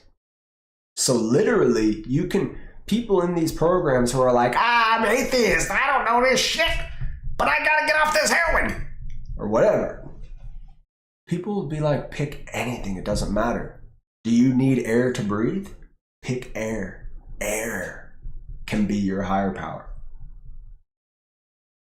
your God, or whatever. And it can change just because you have an idea or a decision or whatever, a feeling of what your higher power is in this moment, or what your God is in this moment, it can change. So that's why this stuff doesn't matter as much as the real beef of the deal. But I will say again, this can make it a lot easier and a lot better. I didn't even fully go here, but did I go my own route to find and form a connection with because that's my own faith, my own description, the God of my understanding. It brought me closer to God, finding my path to God.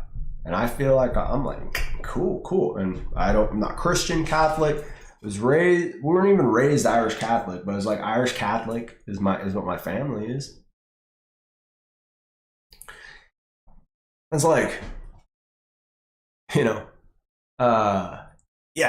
I think you get my point. You get my point there. We'll talk a lot more. We'll talk a lot more on that. But until I could accept my alcoholism, I could not stay sober unless I accept life completely on life's terms. I cannot be content. Okay. Fuck happy, man.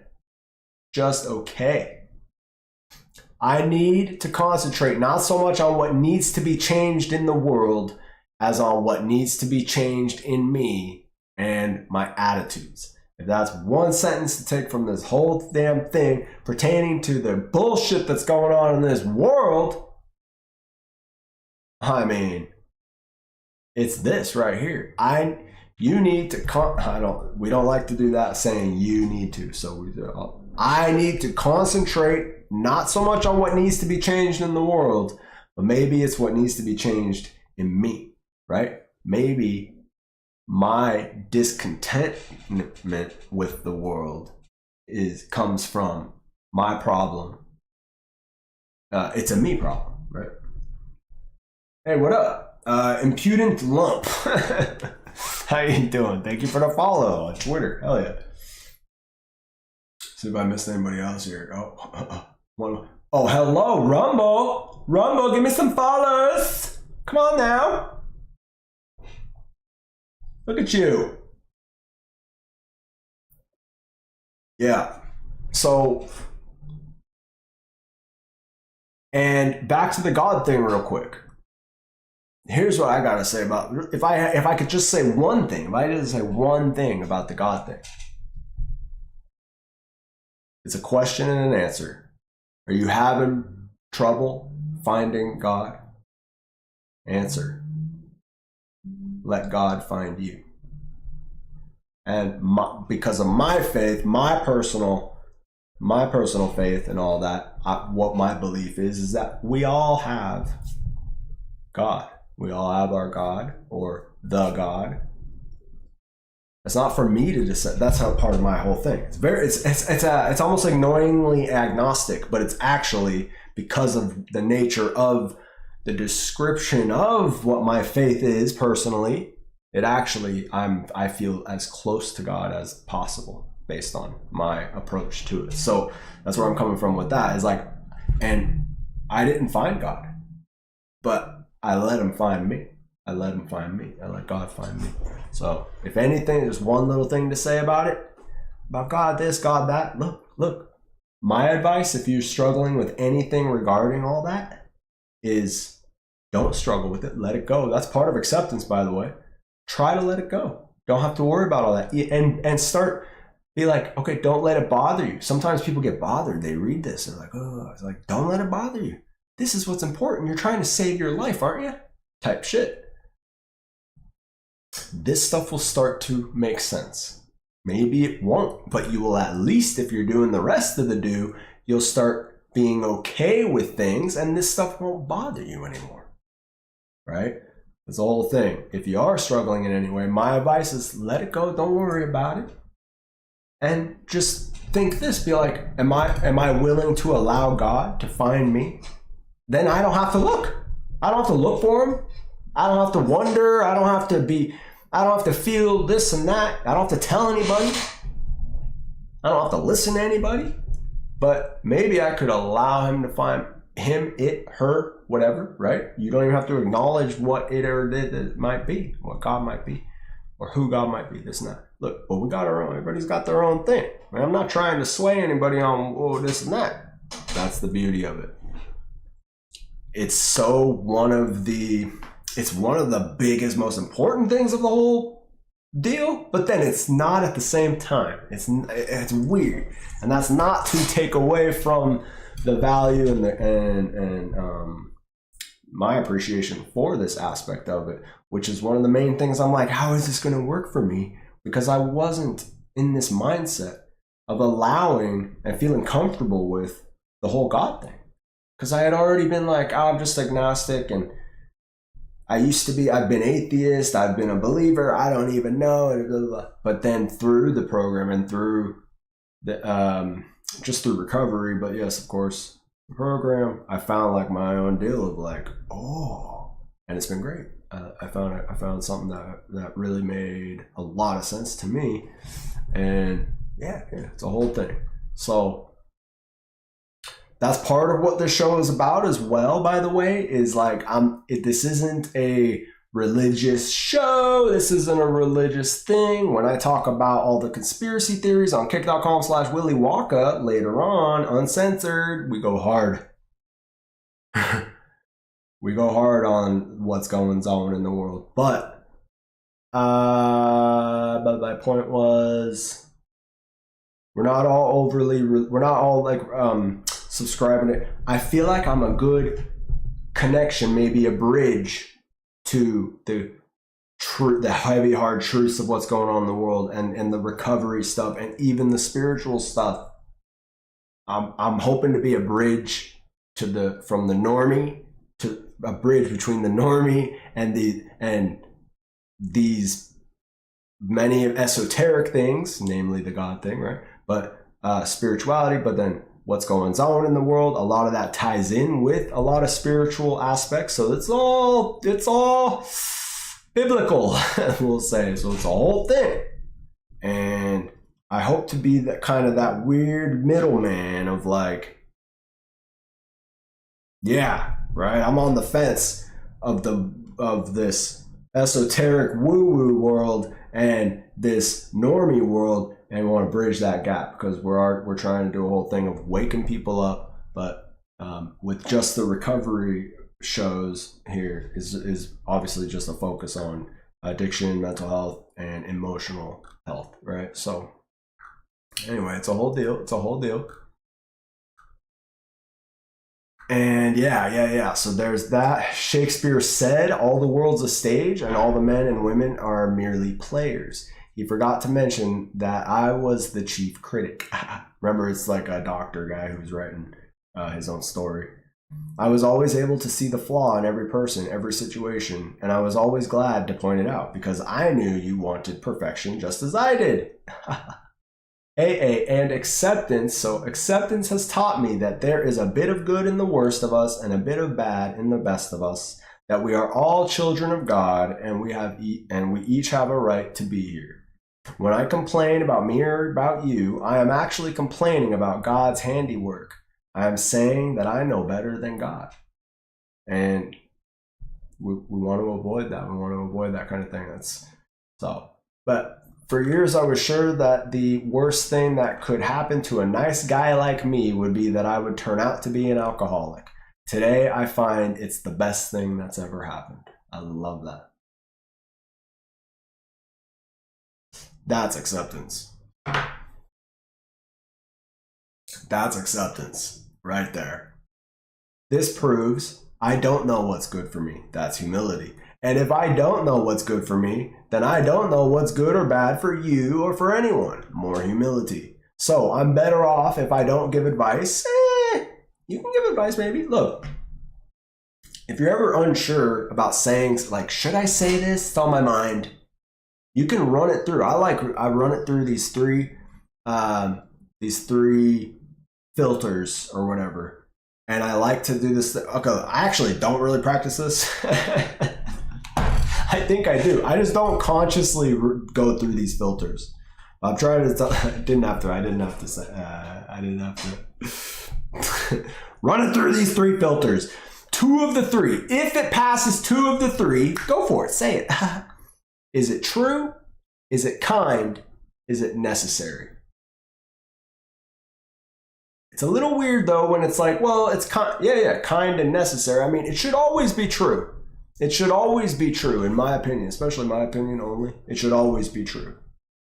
The truth, no matter how harsh, is the most kind and necessary thing you could do, actually. So, but is it true and is it kind? Yeah, say it if you feel like saying it. Is it kind and is it necessary? Yeah, say it. Is it true and is it necessary? So sometimes it's not kind, but if it's true and necessary, go say it. Right? So, and did we cover all 3 right there? Yeah, I think so. True, necessary, kind, true, and kind and necessary. Yeah. Right? So anyway. So I'm about to give advice. Listen. It sounds cute, but look, don't beat yourself up. Don't figure I know what's best. Cool, yes, that's humility. And just accept life on life's terms. Yes. As it is today, especially my own life as it actually is. That's acceptance. Is what it is, right? Before AA, I judged myself by my intentions. So did I. I thought, what's so wrong with me? I'm a good guy. Don't you know how well-intentioned I am? While the world was judging me by my actions. And I wasn't. Then when I started to realize that my intentions didn't mean shit when I was burning everything down around me, including especially people and things that I cared about. It was my actions that was the problem. And you really need recovery because now we're talking about denial, where you think, yeah, what is so wrong? I mean well. It's like your actions though, man. So acceptance has been the answer to my marital problems. It's as though AA had given me a new pair of glasses. Max and I have been married now for 35 years. Prior to our marriage, when she was a shy, scrawny adolescent, I was able to see things in her that others couldn't necessarily see. Things like beauty, charm, gaiety, a gift for being easy to talk to, a sense of humor, and many other fine qualities. It was as if I had, rather than a Midas touch, which turned everything to gold, it was as if I had a magnifying mind that magnified whatever it focused on. Over the years, as I thought about Max, her good qualities grew, and we married, and all these qualities became more and more apparent to me, and we were happier and happier. But then, as I drank more and more, the alcohol seemed to affect my vision. Instead of continuing to see what was good about my wife, I began to see her defects. And the more I focused my mind on her defects, the more they grew and multiplied. Every defect I pointed out to her became greater and greater. Each time I told her she was a nothing, she receded. Each time I told her she was a nothing, she receded a little more into nowhere. The more I drank, the more she wilted. That's sad. Then one day, that's sad. Then one day in AA, and it's true. That was part of my thing. Then one day in AA, I was told that I had the lenses in my glasses backwards. The courage to change in the Serenity Prayer meant not that I should change my marriage, but rather that I should change myself and learn to accept my spouse as she was. AA, acceptance.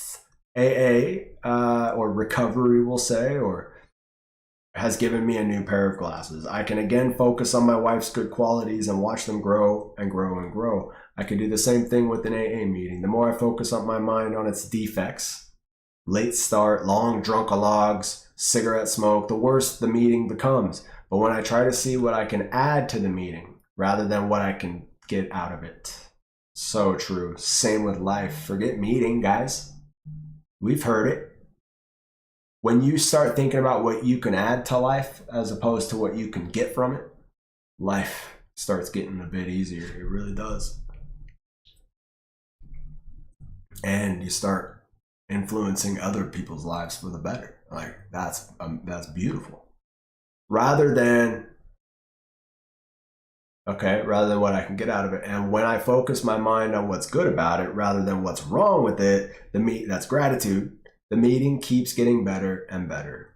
Or life, right? When I focus on what's good today, I have a good day. And when I focus on what's bad, I have a bad day. If I focus on a problem, the problem increases. If I focus on the answer, the solution, the answer increases. Today, Max and I try to communicate what we feel rather than what we think. We used to argue about our differing ideas, but we can't argue about our feelings. I just realized I went past the whole acceptance part 2 pages. There's 2 particular pages, but we're on a roll. Let's go though. And I think we're going to wrap it up. I could tell her she ought not to think a certain way, but I certainly can't take away her right to feel however she does feel. When we deal in feelings, we tend to come to know ourselves and each other much better. It hasn't been easy to work out this relationship with Max. On the contrary, the hardest place to work this program has been in my own home, with my own children.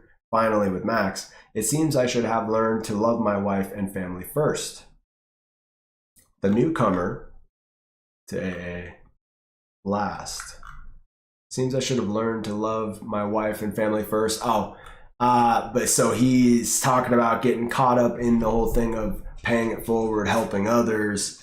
That's a part of what really, a lot of people really need, that kind of thing. Staying involved, helping others, and especially newcomers and whatnot, right? So he's saying, it got a little hard because I would put AA first before my family and stuff. But it was the other way around. Eventually, I had to redo each of the 12 steps specifically with Max in mind, from the first saying, okay, I am powerless over alcohol and my home life is unmanageable by me, to the 12th, in which I try to think of her as a sick Al-Anon and treat her with the love I would give a sick AA newcomer. That's cool, yeah. Al-Anon is that where if you don't have a drinking problem, but your brother does, or your mom does, or your husband does, you might qualify as an Al-Anon, and there are meetings and a recovery program for that. That's more about focusing on the codependent nature of how alcoholism and addiction, as we know, affects the people closest to that person who has that issue. It kind of ends up making them behave and act alcoholically, even if they don't. Right? It's a whole deal. Anyway, so when I do this, we get along fine. Okay. Hey, this is good. Perhaps the best thing of all for me to remember is to remember that my serenity, my contentment, right? We're talking about acceptance here. We're talking about the way the world's going. If Trump wins, we're all doomed. Oh, no. It's if he loses. Maybe, maybe not. We're not supposed to talk about that here. At kick.com/Willy Walker, we go hard on stuff, okay? But perhaps the best thing of all for me is to remember that my serenity is inversely proportional to my expectations. That's basically, we know what that means, right? So my contentment or my happiness or whatever is inversely proportional to my expectations. If I have high or too high expectations or unreasonable, lofty expectations, they're naturally, the outcome or whatever it is going to fall short of those expectations, making me go, what the hell? And my serenity is going to be whoop, because my expectations are whoop. But if you have your expectations boop, boop, boop, then your serenity can be whoop, boop, boop, maybe higher, or whatever. The higher my expectations of Max, his wife, right, and other people, the lower my serenity, right? The more you expect out of people, the more you're let down by people. Therefore, the lower your contentment. I can watch my serenity level rise when I discard my expectations, let go, acceptance. But then my rights, right? This is the entitlement. This is the lack of humility. But also when it comes to rights, there's a fine line between, hey, don't walk all over me. Don't treat, don't allow yourself to be mistreated. But still, okay, but then my rights try to move in, and they too can force my serenity level down, because it's like, oh, well, I deserve this, I deserve that. Well, I don't deserve it, and maybe it's justified. But because we have this thing in us that's like, and our serenity level goes down, and we're trying to avoid that. We're trying to not be that way, But then my rights try to move in, they too can force my serenity level down. I have to discard my rights as well as my expectations by asking myself, how important is it really? How important is it compared to my serenity, my emotional sobriety, right? So whatever it is you feel you deserve, and maybe you do, and you don't get it, you're not receiving that which you deserve, is your emotional sobriety, your serenity, your peace of mind, your contentment, and therefore maybe also, if it's tied together, your abstinence from getting high or drunk or whatever it is that you had a problem with that you were able to get rid of, and now you want to go back to it because you're unhappy because you're not getting what you rightfully deserve. Maybe ask yourself, how important is it? Is that thing at which I'm pretty sure I deserve, is that worth my losing my contentment, my happiness, or because happiness, enough with that in my opinion, but whatever, my contentment, my peace of mind, my acceptance ability or whatever, my acceptability of, okay, how important is it? And there you go, you get it. And when I place more value on my serenity and sobriety than on anything else, I can maintain them at a higher level, at least for the time being, right? Everything's temporary. It's not, it comes and goes, we're human. Acceptance is the key to my relationship with God today. I never just sit and do it. First, so also I was told to me, or this is just a common thing. It's like, without even giving it much thought, while reading this stuff, instead of going, oh, well, and letting yourself get all turned away, just think the universe. That's a quick one. Figure out the God thing whenever. The whole point is for you to figure out the God thing or not, whatever, on your own. It's everybody's journey, and everybody's personal thing is different. So it doesn't matter. There's no right or wrong thing. That's why the steps in these programs is always says, with God as you understand him, or a God of your own understanding. It's always qualified with that, or it's always prefaced, this and that. Because it's just, there's no right or wrong answer about it. So if that throws you off, the universe, right? Acceptance is the key to my relationship with the universe today. Or you might even, if you want to go, myself, yourself, or, hey, my people, my family, my community, whatever, the world. Acceptance is the key to my relationship with the world today. Right? So see how these things, you can replace these concepts and these words, and more will be revealed always. This is all like a layer of an onion.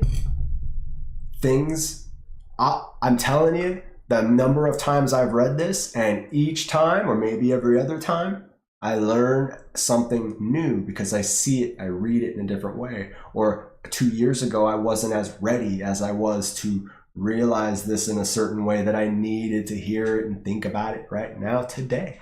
It's ever fluid, or whatever the fuck. So anyway, acceptance is the key to my relationship with God today. I never just sit and do nothing while waiting for him to tell you what to do. He's not going to brush your teeth for you. That's true. You can't just trust the plan. You can't just trust the plan. I never sit, you gotta take act. Look, hope without faith is something I made up very cute and clever, and I forgot. And then the book, and faith without works is dead. So faith without taking action, that ain't gonna get you nowhere. You're gonna be sitting there withering away with all your faith. That's good. But you might want more than that, right? So anyway, never just sit and do nothing while waiting for him to tell me what to do. Rather, I do whatever is in front of me to be done, and I leave the results up to him. That's pretty good. That is very good, actually. However it turns out, that is God's will for me. Guys, that's acceptance right there. And you don't even, oh, I don't know what that means, isn't that? That's fine. However it turns out, I leave the results up to, that's, the concept is still there. The beef of how this helps people is still there for you to tap into. You will figure out the God thing later. Trust me, God's not going anywhere.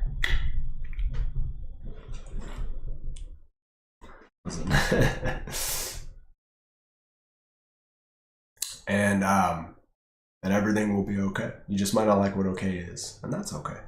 I must keep my magic magnifying mind on my acceptance and off my expectations, for my serenity is directly proportional to my level of acceptance. When I remember this, I can see that I've never had it so good. Hey, thank God for hey. That's pretty cool, pretty cool, pretty cool. Hell yeah. And that's a dub. Oh my.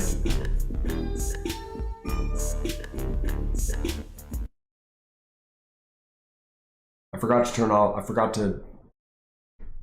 All right, listen, gotta go. No, thanks guys for hanging out on the Rumble. Hell yeah.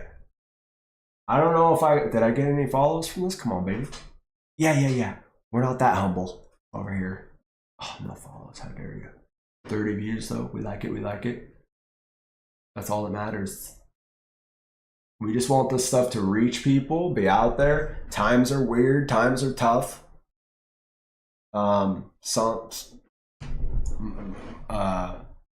Heavily weird and heavily tough for some, and it could be pretty scary and unnerving and all this. So I'm just glad to get started doing this, and we'll see. I want to keep doing it, but anybody who follows my kick streams knows that that's where we get uncensored. Wake up with Willy. Anybody who follows those streams knows that can't get on a consistent schedule if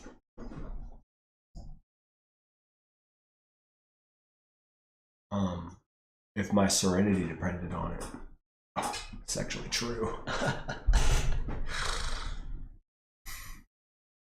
All right, guys. Yeah, I'm spent on this, and I'll try to be back ASAP on this stuff. So thank you. And next time, I don't know. Next time, I don't know what we'll do, but it'll probably involve reading up on some more stuff, getting into more. We clicked a couple links. That's fine. Yeah. All right. Thank you, guys. Kick.com/Willy Waka. Later. Uncensored. Raw shit about what's going on in the world. And there's a reason it's called Wake Up with Willy, okay? That's what we're gonna do.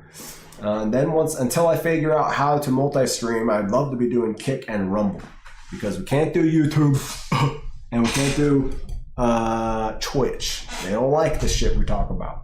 But on Kick, they like it, and on Rumble, they're okay with it. Or yeah, whatever. So, but for now, just Kick. If you could drop a follow over there, you'll get notified that I'm live. I'm gonna try to do that at some point this evening. And yeah, I do think I'm gonna be doing another one of these tomorrow or Sunday. But no promises. Stop, okay? I need to find a little bit more acceptance and serenity in my life, and then maybe we get another one of these streams for recovery. No, it's really important that I do this more much more. I think it's just as, if not more important than the waking people up to the truth and realities of the world and what's going on and what's coming and etc. All those things. Because I think regardless of whatever happens, your spiritual condition is what's going, and having a fit one, regardless of God and all of what you might want to think or you feel about it, your spiritual condition is what is the most important thing. That's how I feel. Okay, until next time. I haven't figured out a catchy outro. Bye guys, love you.